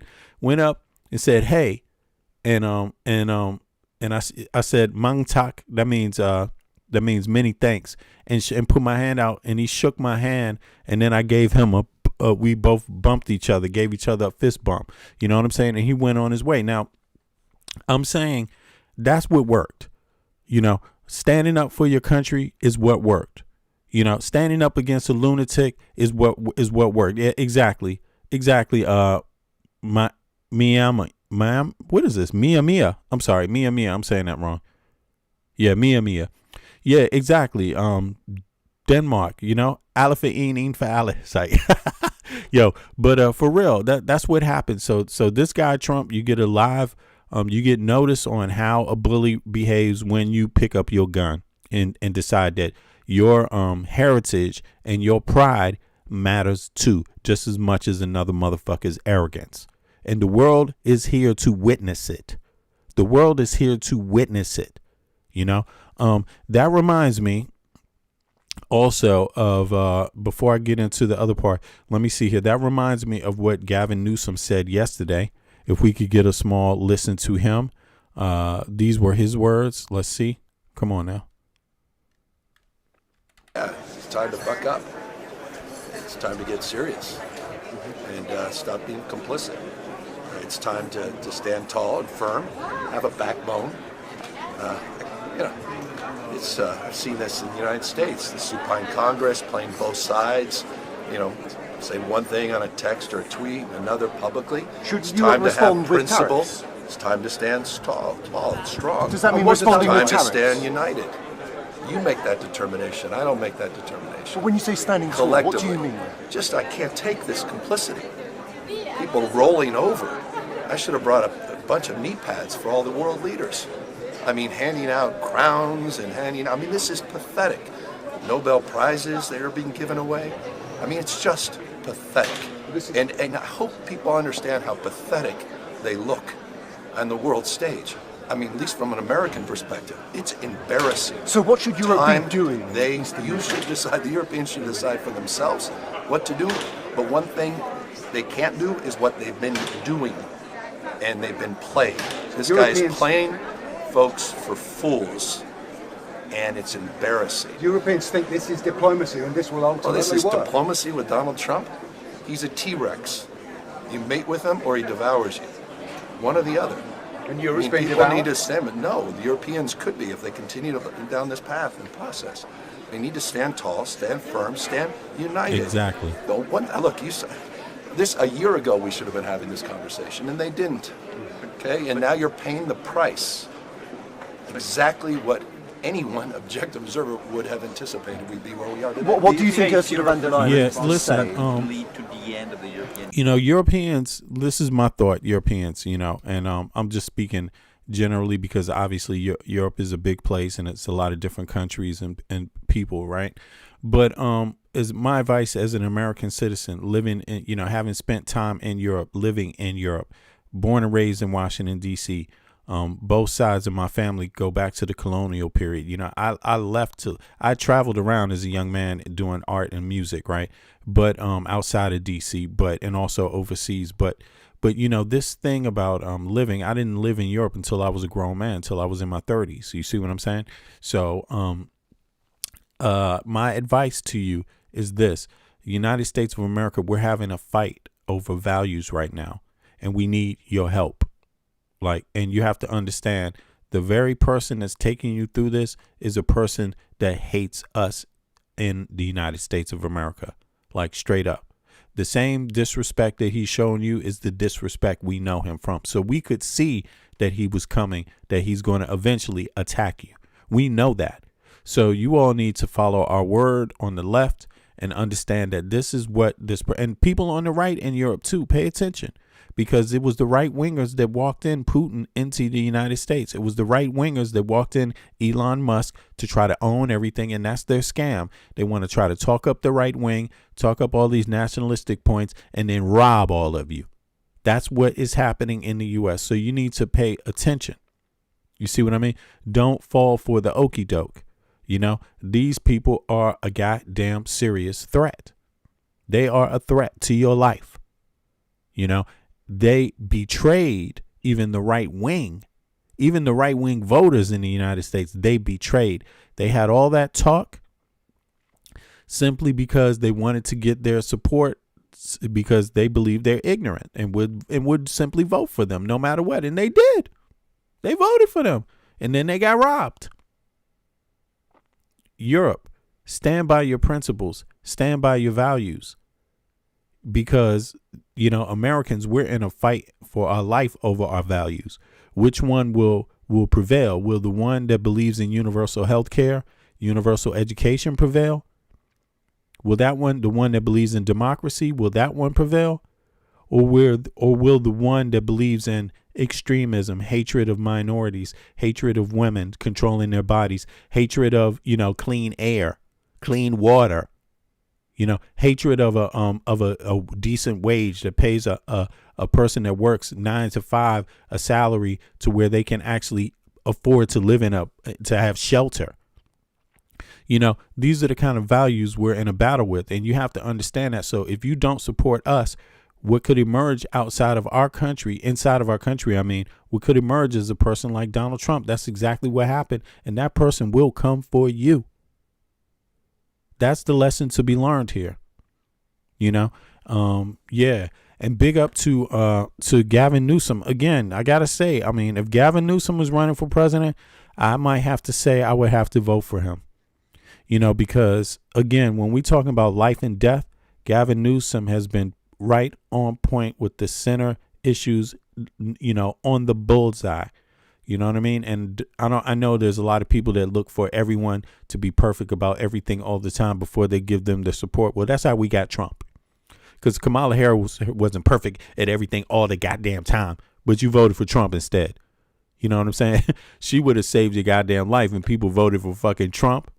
You know what I'm saying? Just because, you know, one or two things, and this is the same conversation people want to have about Gavin Newsom. Nah, I think Gavin Newsom is going to get my goddamn vote for president. I have to say that. I think. I haven't totally decided. If Kamala Harris runs, I got no problem with that. But I think the country is in a place where they've shown that they don't respect women right now. And we might need, to be quite honest with you, we might need a white man to get through this shit in the U.S. that wants to set things back on track for everybody, not just a few. You see what I mean? And I'll be curious to see who would run with him. I don't mind another woman running with him as vice president. And I'm not saying I wouldn't vote for a woman running, but I'm just saying, knowing Americans, knowing how bigoted Americans are, a lot of Americans just simply won't vote for a goddamn woman, and especially if she is quote unquote minority, especially that. There's a lot of Americans that still have hangups with this shit. I mean, you know, and yeah, I think we need a president that knows how to get power and knows how to use the executive pen and knows how to repatch, like clean house, you know, how to go about it. Because we have a lot of things in our country right now that need fixing and straightening out after this type of party. The Republicans have trashed the United States of America, and they started trashing it like completely after Jan 6. You know, they showed that, like, they really showed a disrespect and a disregard for the rule of law, you know, in all civility. Not that we didn't have problems before, but they made it abject now. Like, they just said, nah, we running on this thing now. This is who we are. Fuck democracy if it doesn't mean we're the winners all the fucking time, you know. And that's how they went about it. And I'm sorry, that's going to kill a lot of people, you know. So be careful of the culture wars. It's better to be comprehensive, but be careful of these culture wars, because this is what Elon Musk has to spread to Europe. This is what Trump and them are trying to spread. They're trying to make distorted values become Western values. You know, like seriously, that's what they're trying to slide in distorted values for being Western. So, you know, so be on guard because it's not looking good. Now, I wanted to flip over to something else. Now, let me see. This is look at this. This is what we talking about here, y'all. Peep game here. This is what this dude Elon Musk did. This is the big story. In a stunning admission, the Justice Department now says 2 Doge workers assessed, Skylar, what's accessed, up? and then shared sensitive Social Security data. And one of them even signed an agreement with a political advocacy group that was working to overturn election results in certain states. Now, the DOJ doesn't know what data was shared on that server or Johannes, whether the up? data still exists there. Harry Lippman and Richard Stengel are back with us. Harry, it's not just that they shared that sensitive data. It was also on a non-secure third-party server and is about overturning elections, or at least associated with a group. What are the implications here? You're really right, Chris. This is the worst nightmare that people were thinking about back then, and it absolutely has current implications for the election. So first, the DOJ misstated to the court, terrible transgression, basically, we were led to believe because Doge misled them. Second, Social Security Administration information, the most private and sensitive of all data for Americans. And third, maybe most importantly, given and even an agreement signed to one of these voter advocacy groups that are pushing the argument that there's a voter fraud out there. So really subject to the most pernicious use in favor of the canard that Trump keeps pressing, that there's a lot of voter fraud out there. That plus the misstatement that DOJ had to correct. It's the ultimate tail between your legs submission, but it's the ultimate thing we were worrying about then. Doge, whoever the heck they were, and they seem to be sort of out of the picture now, but no, they gave the most sensitive data to a voter advocacy group associated with the right-wing arguments against Democratic victories in elections. Yeah, and here we are again talking about these arguments about voter fraud. So again, you're talking about sovereignty. You're talking about Elon Musk, right? I mean, that's what this is about, sovereignty. You know, Elon Musk is a natural. Well, this doesn't really matter because anybody that does this is crossing the line with sovereignty, period, right? But Elon Musk here, what he's doing is like he's actually a naturalized American. He's got 3 different passports. Right. So his loyalties, you don't know where they lie. And this guy has more access to Donald Trump. Donald Trump has given him carte blanche access, you know, with this election thing. I mean, you could see he just walked in there and got all that information and then used it allegedly to disrupt elections. And that's sovereignty. Anytime you try to attack the institutions of, you know, First Amendment, the right to vote, these kind of things, you are fucking with that sovereignty. You know, you're fucking with our Constitution. You're undermining our Constitution. You're being a criminal, right? And this is what taxes are based on. Again, people are paying taxes while your rights are being violated. Civil rights, real civil rights. And other countries need to be on guard about this behavior. Like, we're either going to move forward into a better world or we're going to move backwards into chaos. Like, that's what this represents. And serious people, serious governments know how to go to work in a comprehensive way to deal with these issues. You know, unserious governments are going to put it off until it's too late. You see what I mean? And again, I'm glad that Gavin Newsom is talking the way he's talking. I believe all goddamn Americans need to be talking the way he's talking right now. Not that you have to agree with everything he's saying, but this one thing right here about our sovereignty, about our country, about this soft coup thing, like about this country going somewhere where it will lose all of its values, right? Undermining the Constitution, freedom, and all of these things. If we don't get serious about that, it's going to happen. Like, we're going to end up in an authoritarian nation, and where that government is going to be oppressing people. Like, you are not going to see freedom in the United States again. It looks like if this issue is not dealt with, like, there are some serious bad times to people's freedoms. And a lot of people don't realize that they have freedoms until they're taken away. I hope you're not one of those people. It doesn't exist. And by the way, President Trump brought it up again today at Davos. Here it is. It's a war that should have never started, and it wouldn't have started if the 2020 U.S. presidential election weren't rigged. It was a rigged election. Everybody now knows that. They found. Ray, I see you, Ray, the person. Didn't Trump say something like Elon knows these machines better than anyone, or something in regards to voting machines? Yes, he definitely did say that, Ray. That's an excellent observation you're making there. And that's 100% facts. Something to that nature. I think you spot on in any case. Maybe it's not verbatim, but it's spot on. That's the gist of what the man said. I remember that distinctively. And now you've seen the proof. The proof is in the pudding. Let me did I pull that up here?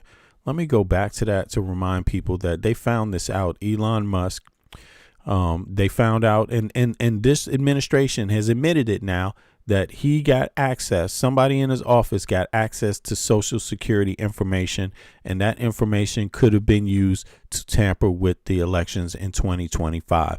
So that means like special elections, right? So people need to take that serious. To me, the man needs to be kicked out of government. Like, to me, there's no question. The man, Elon Musk, needs to be kicked. He needs to have not one contract. He needs to return anything that belongs to the American people. He needs to be totally cut off right now. He needs to be totally cut off. And I really hope that it happens, but it doesn't appear that it's going to happen. So this is the headline. What is the headline here? The headline is, let me pause it. Yeah. The headline is Trump administration admits Doge may have misused American Social Security data. 2 members of Elon Musk's Department of Government Efficiency may have, they say may have, but we know they did. It's not a may have thing. Two members of Elon Musk's Department of Government Efficiency may have accessed and shared Social Security numbers with an advocacy group, right? With an advocacy group who had the idea to overturn the election results, right? And they did this on purpose. They did this, they gave the information away, knowing who the advocacy group was and what their whole point was. That's what's being alleged here. So, it's facts. And people should be very worried about that and expect change immediately. But this is what I don't get. Again, it seems like no matter what is happening with this administration, Republicans are still not impeaching Donald J. Trump. Like, do you ever impeach your own president? Like, is this it? I mean, you mean Monica Lewinsky mattered so much to you, and this means nothing? Can you imagine that? These people were all over Clinton, and I'm not saying they were wrong for being all over him, but look at what it was all about. Monica Lewinsky, blowjob in the White House.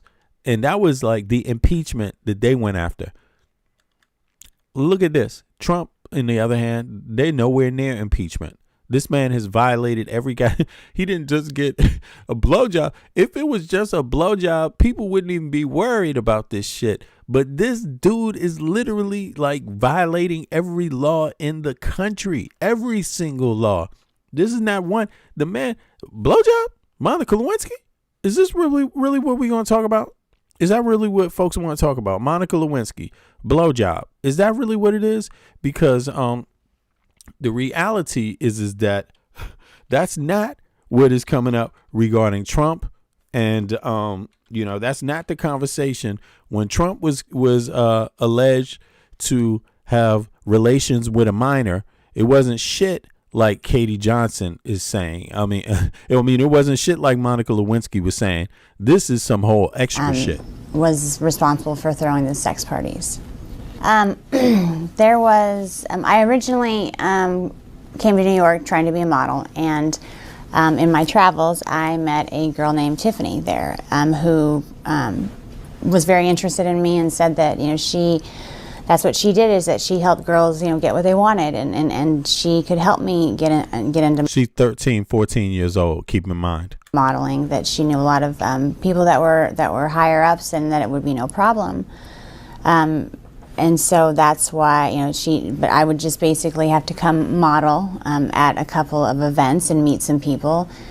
Most of them were, my age. There was, maybe a couple, the girls to come to these parties.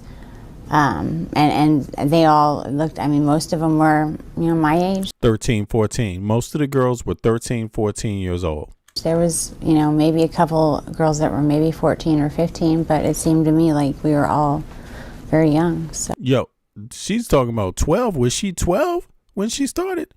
Oh. Okay. Jeffrey Epstein knew that I was 13 years old. You see? 13 years old. When he interviewed me, he asked me to get down to my bra, just my panties, and I thought that. And so, long story short, they had her picked out for Trump, and Trump molested her 3 different times, and this is what she's alleging in this videotape, and so you shouldn't be surprised if they don't release the Epstein files, right? Because it's likely some of this stuff is in it, and there could be more evidence of what is inside of it. So just keep that in mind when we're talking about Trump.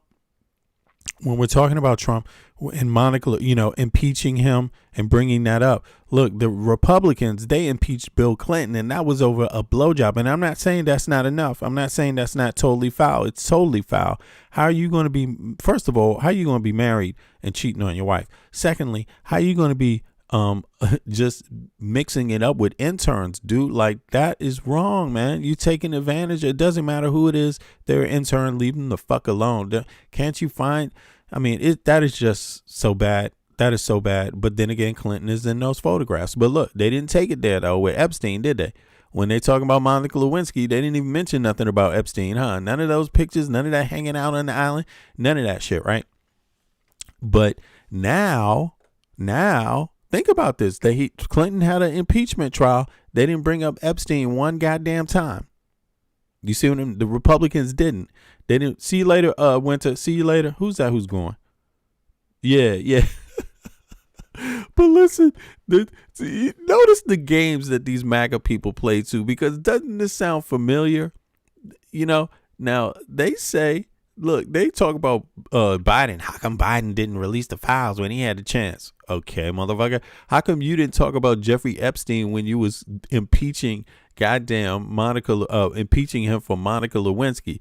They didn't even touch that subject. But now they have an opportunity where they have a president that's all up in the files. The same president that has stolen top secret information.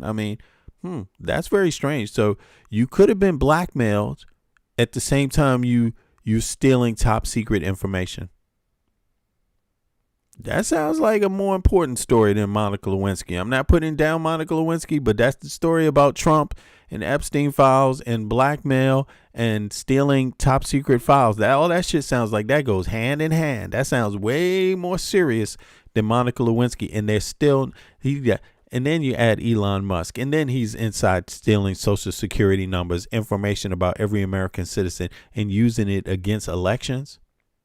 Giving the information to PACs that use that information to fuck over elections. Like, yo, this is dangerous. There's obviously something very terrible going on, but in any case, resigned after filing a whistleblower complaint. Consequences potentially. Here we go. History of the United States for really scrutiny of just what's going on and where those data is some kind of focus, both in the courts and Congress.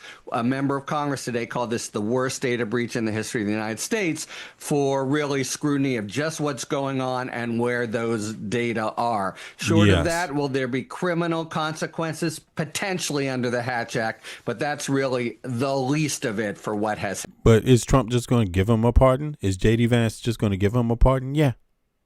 That's what it is, because this is the threat of having the richest man on earth all up in your fucking government affairs. The threat is he can pay anyone off. Any president, he's going to try to pay off, right? Wouldn't you do that if you were him? Especially if you're arrogant enough to do all of this shit. Absolutely, you would. It's happened here. So, Rick, last summer, Social Security's chief data officer actually resigned after filing a whistleblower complaint. Do you think we're ever going to learn more to the extent of what happened here and who's really behind it?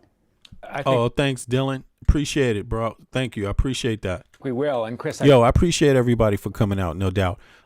Yeah, I do, because really this streaming is all about you guys, and the fact it is a privilege of mine to be able to have you all here and actually participate, you know. So I really appreciate that. And I mean it from the bottom of my heart, because I could be doing some other stuff. And don't get me wrong, I'm appreciated in a lot of different ways, in a lot of different facets of life. I know I'm a appreciated person.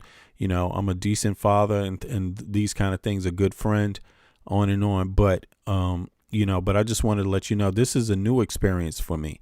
So I could do this experience in a lot of ways. I could do this experience being appreciated, or I could do this experience not being appreciated, not having followers, not having people enjoy my content. You know what I mean? There's a lot of different ways to do this experiment.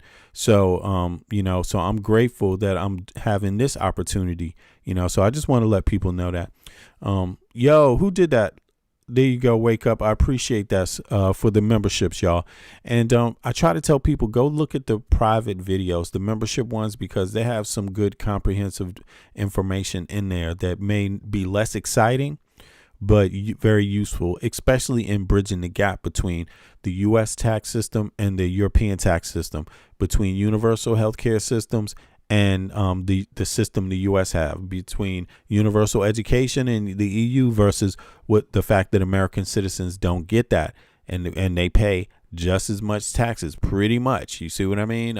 Yeah, Americans pay a lot of taxes to get so little in return, and I'm just saying that's a primary reason why I'm here, and I really want my fellow Americans to understand that, because I'm American, but I live in the EU. I found that out by living in the EU. I found that out. It's not theoretics that I'm talking about. You know what I mean? It's the data and, you know, qualifying it with real life experience and seeing it done myself. So I'm just saying, Americans, you know, we need to really think about what being American means and ask ourselves, like, are we being the best we can be, you know? And yeah, but in any case, let's hear some more. This is serious shit with Elon Musk, and any other country in the world, beware. That's my advice. Beware of what happened in the U.S. Make sure that this doesn't happen to you, because you can definitely be sure that if these people are not punished, if they're not dealt with in the criminal justice system, if there is no justice for the crimes that they have committed, treason, then they will go on to do it again to somebody, if not in the U.S., then to someone else. Think about Elon Musk is already involved in the UK elections. Just think about that. He wants political unrest. He wants the right wing to hate the left. He wants nationalists to hate immigrants. And listen, I mean, you got to ask yourself, is that the conversation you want to be in right now? You know, because look at what happened in the U.S. You have these people that think they're too good. They don't need anybody. They become instantly volatile towards everyone else. Like, seriously, you know? I went and just think about it. Read about that complaint today. I want to make one broader point before I get to the specific complaint. And this is in defense of the deep state. The federal government goes to extraordinary... Exactly. They try to demonize it by calling it the deep state. No, it's called checks and balances. That's what it's called. It's called checks and balances. This is the taxpayer money, and there needs to be checks and balances on how the money is spent and on conduct in government, period. It's crazy, you know, they fooled people with that. Lengths to protect personally identifiable information, PII. There's the Privacy Act of 1974. There are so many laws and regulations that prevent your Social Security number, which is the most personal of PII, from going out there. In this complaint, the chief data officer made the point that Social Security numbers are actually collected in a file that are not connected to the internet. They're so sensitive that they don't want anyone to be able to access them. These two doge young guys who don't understand the idea of privacy, don't understand what the federal government does, wants to take that information and connect it possibly to the internet where it's available to people. By the way, we've had a lot of big data breaches over the last 15 years. The Chinese security services got millions and millions of data of federal workers. So this is very, very sensitive information, and the federal government goes to extraordinary lengths to protect it. That's why this administration is such an anomaly, that they don't regard any of those values that animated both Democratic and Republican administrations around privacy, because they're not protecting it at all. I'm curious what you think, given that Donald Trump has never for once backed off on his belief that he won. I like that comment. It's not about hate. We're all in the same. We're all the same. Yeah, exactly. And we need to stand up for that, because it is easy to be drawn into this, to get everybody to go back into their own corners. Think about this, after World War II, we had the United States. We had a lot of immigrants from Europe come to the United States. And what happened? These people have to be integrated into society, right? But the same dynamics played out. This thing about bigotry and hatred, it still played out, and different groups could point fingers at each other, and we're just talking about even among European immigrants, a lot of times people bring their values with them. And if they're distrusting of other groups of people, then they can bring that with them. And it's the same thing about racism. It's the same thing about nationalism, same thing about, xenophobia. Xenophobia is even just as prolific, if not even maybe just as problematic as racism, right? So when they do that stuff, man, this game has been played on people the whole time. Distrust your neighbor. Don't trust your neighbor. And guess who's winning? Somebody who has none of those values that they're preaching. Like, for example, you will see all these MAGA people talking about transsexuals in bathrooms, right? But you could one thing 100% be guaranteed of: Trump doesn't give a goddamn about that. Scott Bessent doesn't give a goddamn about that. Lutnick doesn't give a goddamn about that. Pam Bondi doesn't give a goddamn about that. Kash Patel doesn't give a goddamn about that. None of those people Elon Musk doesn't give a goddamn about transsexuals using the goddamn bathroom. Like, what they care about is owning your home. They care about owning everything in your town. That's what they care about. They care about owning every fucking thing and making you a slave and them the damn kings and the slave masters. Like, seriously. So people that vote on these culture war things, you need to be mindful. One of the biggest culture war elements is the rich against the poor. The classism. That's one of the bigger culture war things. It's the few, the elite versus everybody else. That's one of the biggest ones. You see what I mean? Don't forget it. Just because other forms exist of discrimination, things like that, don't ever sleep on classism, and don't ever sleep on authoritarianism. Don't ever sleep on that. Like, don't ever sleep on, you're the citizen, you have rights, and this government is supposed to work for you. Don't ever sleep on that. Don't ever sleep on that. These are all civil servants. They're supposed to work for the taxpayer. Don't ever forget that, because the moment the taxpayer and the citizen forgets this government is supposed to work for them, that's the very moment this government starts picking up a stick and knocking them over the head, like straight up. The 2020 election, which we all know he lost. What do you make of the fact that DOJ has come out with this? Harry made the point, and I think what's, again, so disturbing and anomalous and extraordinarily bad about this administration is that this norm that once separated the White House from the Justice Department, that a president of the United States could not tell the attorney general who to prosecute, that has been completely blown up. That basically now, Trump is acting like his own district attorney and saying who he should prosecute. It's this kind of mob boss mentality, mob boss administration, and it's extremely dangerous. Exactly. Yo, do me a favor, click the like button, subscribe if you're not subscribed. I appreciate everybody for coming out. Now, let me just check a couple other things here. Let's see here. Right. There's a lot of big stories going on at one time. And before I go over, I wanted to see what the Canadian PM said. But before I do that, I wanted to touch on another story. And that's this one about the SCOTUS things coming up. There's some SCOTUS events coming up. The Trump administration. There's also there's some rulings from SCOTUS from the Supreme Court coming, expected that could have big consequences for a few things. For the Fed, there's also another one that could have some consequences for the election, right? I better follow that one real quick. But this one coming up is about the Fed. They're trying to tamper with it because of the economy. And Europeans, you need to pay attention to this too. They don't want the Fed, right, which is the money printing facility.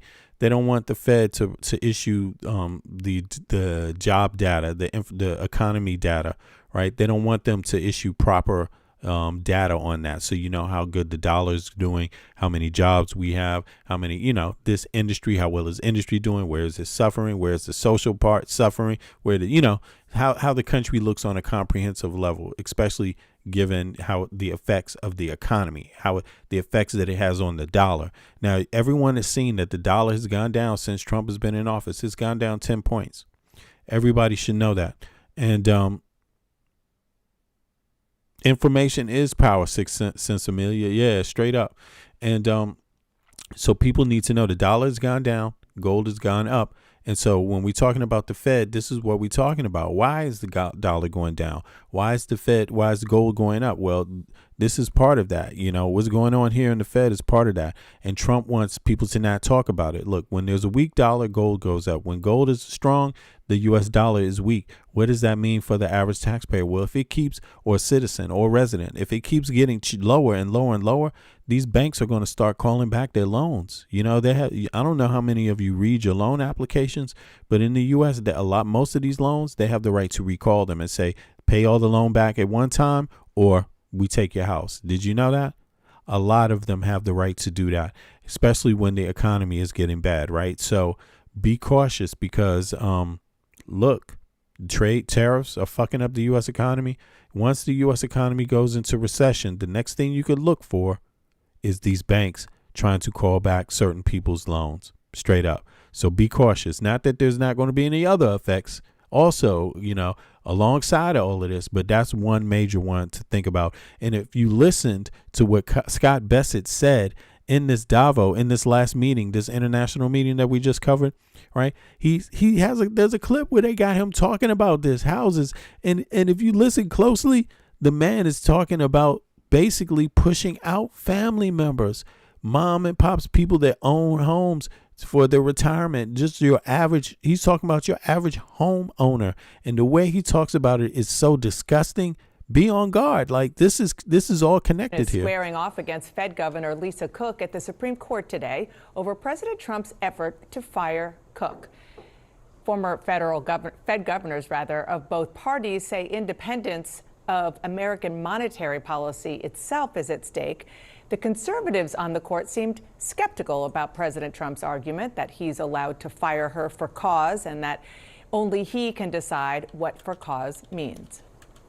Your position that there's no judicial review, no process required, no remedy available, very low bar for cause that the president alone determines, that would weaken, if not shatter, the independence of the Federal Reserve that we just discussed. And my smart panel is back. Phil Mattingly, I know you listened to most, if not all, of the arguments. I feel like when you have lost Brett Kavanaugh as a Republican president, you've kind of lost. Yeah, likely. I'll one-up you and say when you've lost Samuel Alito, Brett Kavanaugh, Amy Coney Barrett, and Justice Gorsuch, all of whom had very skeptical questions of the Solicitor General, John Sauer. Now, let's be very clear. That doesn't necessarily mean they're going to rule one way or another. But having listened to a number of Supreme Court arguments this year, the Trump administration has kept a lot of us busy on that front. It was by far, I think, the most skeptical I've heard a large group of the conservative majority repeatedly over the course of the entire argument. And let's be clear here. This is not just an argument about whether or not the president can remove somebody. This is an extraordinary court case with the highest stakes as the president continues his verbal and also legal assault on the Federal Reserve that we've seen over the course of pretty much the entirety of his first term.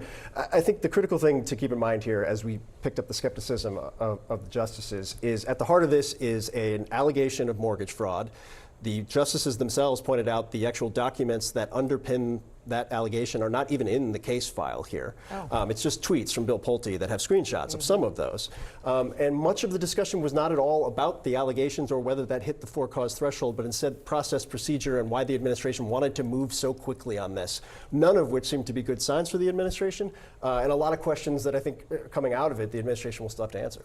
And just on the underlying allegation by the administration, which is, I didn't actually realize that none of this is in this Supreme Court filing. I mean, to be fair, tweet it's screenshots. It's understood. No, I'm actually being very sarcastic when I say screenshots of tweets are totally what should underpin a case in front of the Supreme Court. But let me just kind of catch people up in case they are not up to speed on Bill Pulte and who he is and how he's trying to find ways to take down the president's political enemies via mortgage fraud. Peep that. Via mortgage fraud, right? Okay. Did so, at least he referred her for prosecution August 20th. But they probably caught up in more mortgage fraud than anybody else. You see that? That's crazy. The president sent a letter 5 days later saying that he is going to fire Lisa Cook for cause based on that. So this is just people that have paperwork discrepancies. One piece of discrepancy that, by the way, has already been addressed over and over and over when it comes to government workers, because obviously once you join government, then number one, you're going to you might have a larger salary for some people, but number two, you might be in a situation where you have more than one home because maybe you have to move from one home to the other to go to DC. So you might have two different homes, and how do you fill the paperwork out? So these are discrepancies that happen to every single person that goes through that, and they're pretending like it's something different when it's the president's, adversaries, right? When it's people like Letitia James, and he's really going strong about Letitia James. Look, Michael Cohen, for example, right? For those of you that don't know, Michael Cohen has also just made a statement saying that Letitia James, he felt coerced, something to that effect. So Michael Cohen is rolling back a lot of his stuff. It's almost like, is he afraid of Trump? Is it like, did he run out of money? Is he just tired of running? Like, what is this about? Because the statement he made, damn well he's a lawyer. He knows he could have made this statement a long time ago. Why would he come out and make it now? But having said that, just, when we're dealing with the Fed, right? Because these are the tactic. He's not going after this woman because of some issue of fraud with her home. He's going after her because he's going after with Jerome Powell, the head of he's going after everybody here, right? Because he wants to foosc the numbers. He wants the numbers to be foosed. Now, listen to this statement. And when we're talking about the economy going down, right? Listen to what he says about housing. The first thing was the ban on large institutional investors purchasing single-family homes and the purchase of mortgage-backed securities. Yep. So the ban on institutional investors in single-family homes, for those of you who are not American, in the U.S., pre-Great Financial Crisis, institutional investors did not participate in the single-family market. So post the financial crisis, institutional investors hoovered up single-family homes. They continue to do it, and there's an unfair tax arbitrage there. You and I have a mortgage. We can deduct the mortgage amount. Institutional investors can deduct the borrowing amount, but they can also expense any repairs and depreciation. So we think that it is a good idea to have them out of the market. We are going to give guidance at some point to see what is a mom and pop, that someone, maybe your parents, what is a mom market. Listen to this very carefully. Listen to this very carefully, what this guy says. And people should be concerned. He's very, very slick. He's not that slick to me, but I mean, I don't know. Maybe it's because he's speaking calmly. People may not listen. They may not hear a burning house. And you know what I'm saying? But this is a burning house. We're going to give guidance at some point to see what is a mom and pop, that someone, maybe your parents for their retirement have bought 5, 10, 12 homes. So we don't want to push the mom and pops out. You hear what he just said? Do you understand what that? You see the man lying like just flat out in people's faces, and this is their plan.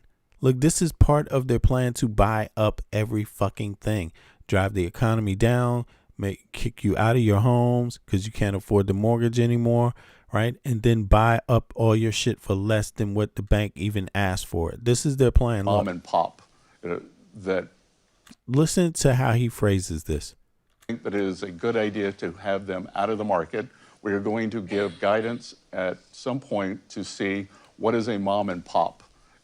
That someone, maybe your parents for their retirement have bought 5, 10, 12 homes. Whose parents for retirement has bought 5, 10, or 12? What the fuck did he just see?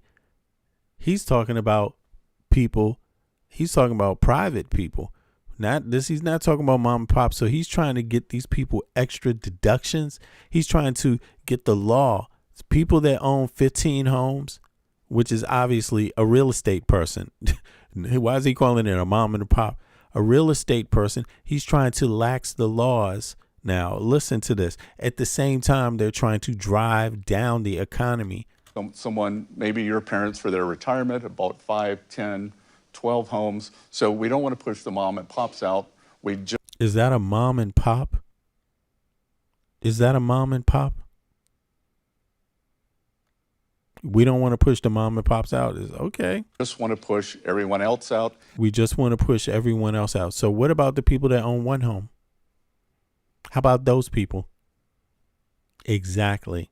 He wants to push everyone else out. He's talking about people that 15 homes, pushing out people in this market. And he's talking about people, laws now around it. And he's talking about people with 10 to 15 homes and everybody else he wants to push out. But is he talking about pushing people out up? Do you think that means up, or do you think it means down under 10 homes? You tell me. At some point to see what is a mom and pop. That someone, maybe your parents for their retirement have bought 5, 10, 12 homes. So we don't want to push the mom and pops out. We just want to push everyone else out. And what's important here, you will hear some misinformation that says, well, look, he even qualifies it. You will hear some misinformation that says what? We want to push the mom and pops out. We just want to push everyone else out. And what's important here, you will hear some misinformation that says, well, institutional investors are 1%, 2%, 3%. That is true. Having been in markets for 35 or 40 years, So is that misinformation? Just want to push everyone else out. And what's important here, you will hear some misinformation that says, well, institutional investors are 1%, 2%, 3%. That is true. Having been in markets for 35 or 40 years, markets are made on the margin, and institutional investors are much higher in boomtown markets like Charlotte, like Atlanta, like Huntsville, Alabama. So listen to the places he's talking about. That in terms of having Fannie and Freddie buy MBS, the mortgages are two parts. He's talking about mortgages. It is the 10-year bond yield, and it is the spread between mortgages and the 10-year yield. So the purpose of that is to narrow the spread. Okay. To narrow the spread. I don't know. Did you all hear a normal statement there? I mean, he's saying a lot, but what do you get out of these statements? What do you get out of that? I'm just curious. But in any case, back to where we were here. Where were we? So at least he referred her. You know, these are the people he's worried about, but he's not worried about himself and mortgage fraud, right? He's not worried about none of the people that have 10 or more houses. He's worried about the fraud for the people that have 10 and less houses, essentially, And again, if you happen to be an enemy of his and have 2 houses, a political enemy, because look, Letitia James only got 2 houses. Does she qualify as a mom or pop? You know what I'm saying? Prosecution August 20th. Do you qualify as a mom and pop? The president sent a letter 5 days later saying that he is going to fire Lisa Cook for cause based on that. She sued to keep her job 3 days later. Then a federal district court granted an injunction. Scott, the guy that you just heard, you know, just to qualify this more, Scott Bassett, right? He is complaining about Jerome Powell going to this hearing that they're discussing right now. Preventing her from being fired. Then there was a report from Reuters that cast doubt on Pulte's fraud claims to begin with. And then October 1st is when the Supreme Court decided to take up this case, which they heard today. Yeah, and the process piece of this was something that the justices which they heard today. Okay, so they heard today. They took it up last year. I mean, they decided to take it up last year, and that happened today. So that's been 3 months ago, October, something like that, right? Yeah, and the process piece of this was something that the what's up? Justices really dug into, including the fact that... Damn, I didn't even see you come in the chat. What's up? Was she given appropriate notice, given the fact that Donald Trump... Okay, see you later on, Bits. No worries. Just tweeted about the fact he intended to fire her. Was that really substantial enough in order to move forward with this process? And again, like you noted, they were not really getting into the underlying issues of the mortgage fraud or questioning the cause piece of this. This was really a process piece. And if you have watched Supreme Court fights in the past, you have to really... So, you know, this is an interesting point because you could see all the activity. You got 6 Supreme Court justices that are Republicans that usually lean towards Trump. Scott Bassett is a Trump appointee, right? They're trying to get the old Fed dude out, Jerome Powell, right? Because he's a guy of integrity, so they don't want him to do that. They want him to be like a Pam Bondi or Kash Patel, like a party plant that is a sycophant for the White House, you know, instead of somebody there that is a check and a balance. You see what I mean? So they're removing the check and the balance of the Fed. They want someone that's just going to do the lies to the public that Trump wants them to do, just like they did this Greenland lie. You know, they have the whole rollout publicly to try to get people to go along with it and see. And then finally, you just have to hold a gun up in his face. And he's like, I, man, I promise. You know, he's going to do this with the American people. This is how he's doing it. He's going to try to lay the argument out on TV, let you all decide that, oh, this is not such a big deal. I mean, come on. We don't need the checks and balances. Why you got a guy protecting the Fed dude with a gun? Just let him go, man. It's nothing. You know, yeah, they get rid of this guy and then they can make all the numbers up. Now, you know what that means? They'll be able to go on TV, lie about the numbers, make up their own numbers while people are losing their homes. And those numbers, the amount of people that are losing their homes won't even be reported. So nobody else outside of the U.S. will really know. People inside of the U.S. won't really know what's going on, the left and the right arm and the left and the left leg. People in the North won't know what's going on with people in the South. People in the South won't know what's going on with people in the North. People in the West won't know what's going on with people in the East. People in the East won't know what's going on with people in the center. The people in the center won't know what's going on in the West or in the North or in the South or in any place. You see what this is about? So if you don't want to know what's going on in the rest of your country regarding housing, which is bound to be a very important topic, and mortgage rates, which is likely to be a huge topic because that ties directly into the state of the economy, especially when it comes to banking, especially when it comes to mortgaging. You see, this is a sector of society that is likely to take a huge hit. Yes. So this is like the key area people need to be paying attention to. Like, what the fuck does the Supreme Court, what is the Supreme Court doing? But not just about what he's doing about these ludicrous charges against people, like, you know, these charges that they're bringing against any opponent to, you know, the Republicans or to Trump. Anyone who speaks out against Trump or they think it will speak out, they get rid of them. But that's not the main cases. The other cases, you know, like, can you just kick Jerome Powell out? Is that going to be allowed? This kind of stuff. Can you just set tariffs? You know, can you indiscriminately make up tariffs all on your own? What, you know, these are the kind of cases that are going to have a big effect also. But then the elections stuff is coming up. That's going to be huge. I mean, there's so many huge cases coming up any day in this month, in the next month, that have huge consequence to everybody's life. and it's all ushered in by Trump and Elon Musk and Peter Thiel and JD Vance. This is what they've ushered into the American lifestyle, you know. But let me play a little bit more, and then I'm going to be out. I appreciate everybody coming through. It's been a good live, been very informative, and thank God again. Thank you to Europe for standing up for yourself, especially Denmark, the country I live in.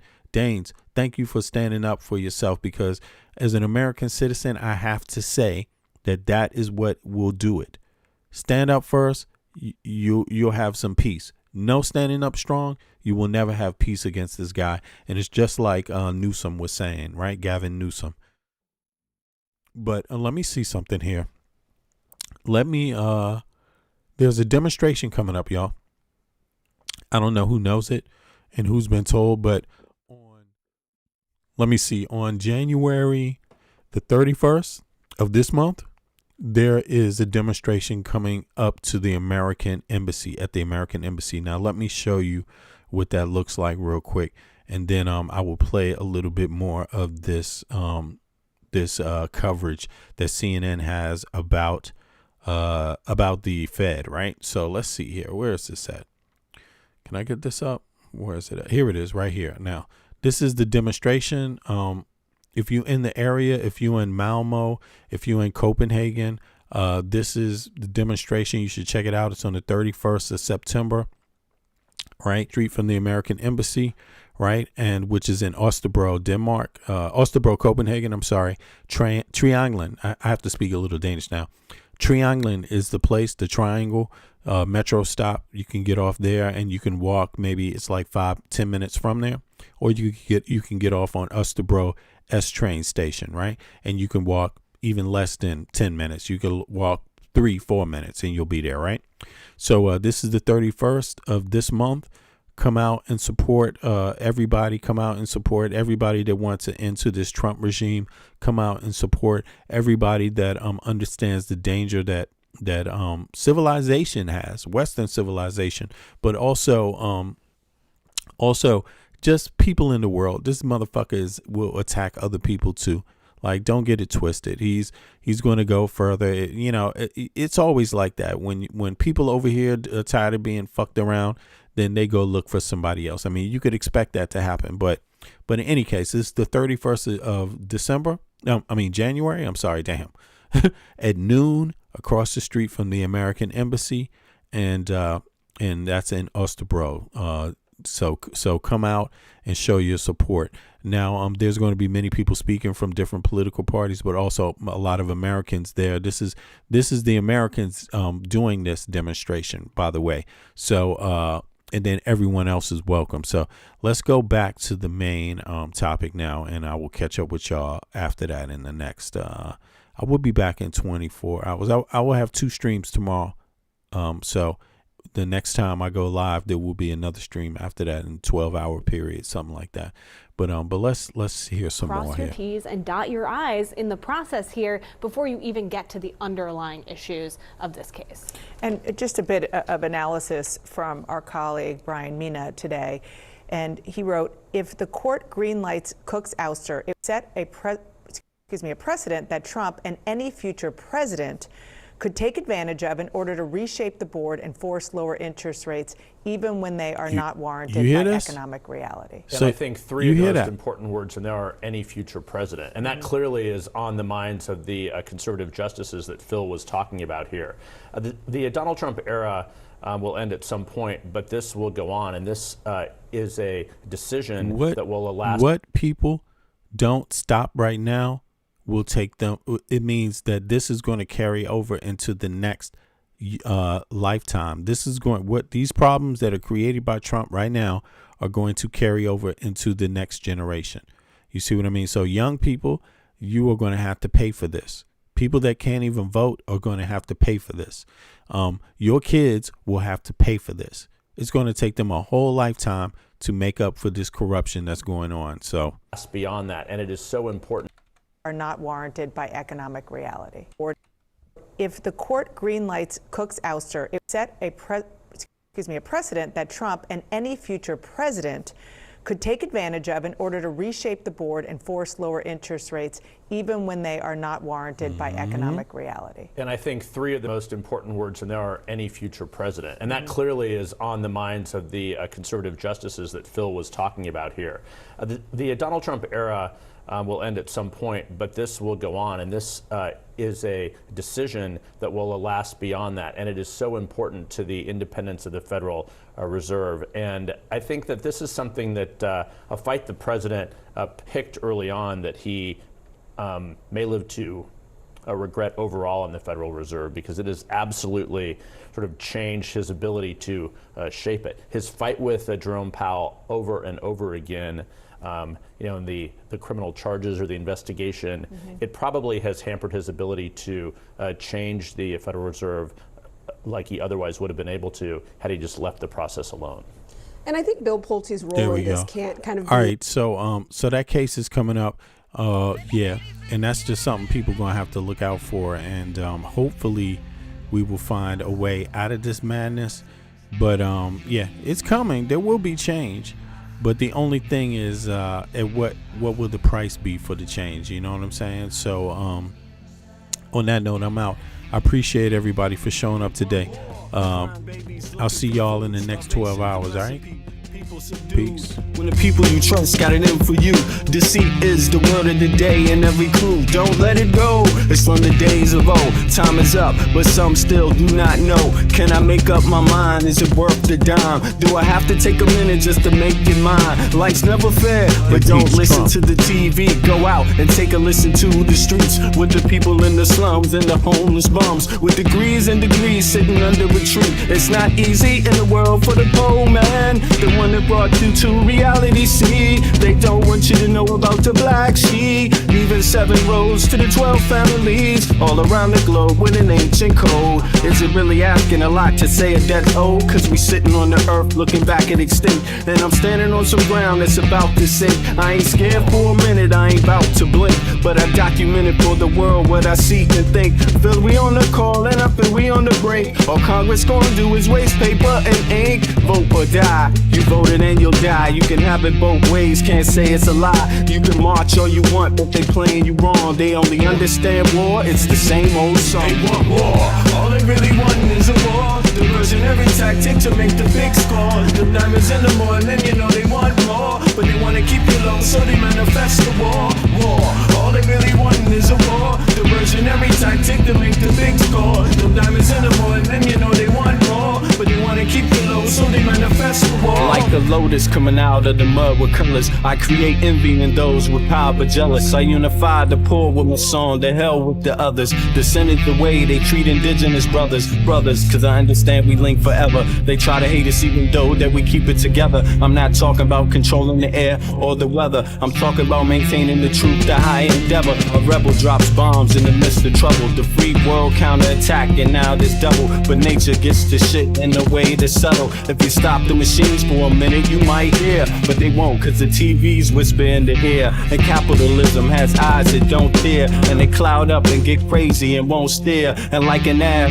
it's hard to get an ass to listen. Living like this is like living in prison. It's hard to keep hope when you're living in prison. The spiritual thoughts, so yes, the mental prison. The outside, yes, it's got to get through. Something's gotta die, so something here can live. Your life is nothing if you got nothing to give. Keeping the spiritual, yes, disguised as religion. Controlling your mind, the mental prison. They want war, all they really want is a war. Diversionary tactic to make the big score. The diamonds in the morning, you know they want more, but they wanna keep you low, so they manifest the war. War, all they really want is a war. Diversionary tactic to make the big score. The diamonds in the morning, you know they want more, but they wanna keep you low, so they manifest the war.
think about. Does love still exist? Yeah, I have my doubts. On the street, I check out how brothers be living. Yo, let's just say, kid, it ain't no Thanksgiving. We got people shooting dope, ain't never heard of hope. We got others with the gat and the brothers with the fucking scope. As I enter the projects, enter rec rooms, some brothers might see the doom. I see my nigga Paulo, fat pockets of papes. He knows the neighborhood biddies with all the dopest shapes. There goes Rollo with the blowout fro. He's got a gap, hey yo niggas gots to go. No show is live when narrating, fuck Memorex. My nigga Rollo's got a gat at Paulo's chest. One slug blasted out, down boy died. Now show me some love, kid, it sounds like a fucking yes, you lie. know the struggle goes on. People try to survive, hold on. But we know it's been so long. Pain without a limit, so wrong. Sometimes I think how the world come to this. A place where every man and woman needs a therapist. Mass confusion, people living in delusion. Justify all the bullshit through the Constitution. Meanwhile, the masses struggle to survive. I think we're too busy to hear our people's cries. Single mothers struggle to raise families. Genocide committed through famine and disease. I wonder if these things will ever cease to exist. I know it could if we cease and desist. Giving all the power to the industrialists. Giving all our power to the damn commercialists. They see us just as being sheep in this world. They want us to do what we're told, like boys and girls. Oh God, I wanna live another day so I can help provide equality and this yes, day. You know the struggle goes on. People trying to survive, hold on. Though we know it's been so long. Pain without a limit, so wrong.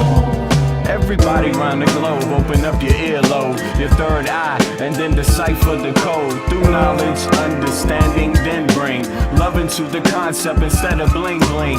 Truth instead of biased educational methods. Twisting, contorting God's message of love for every human being.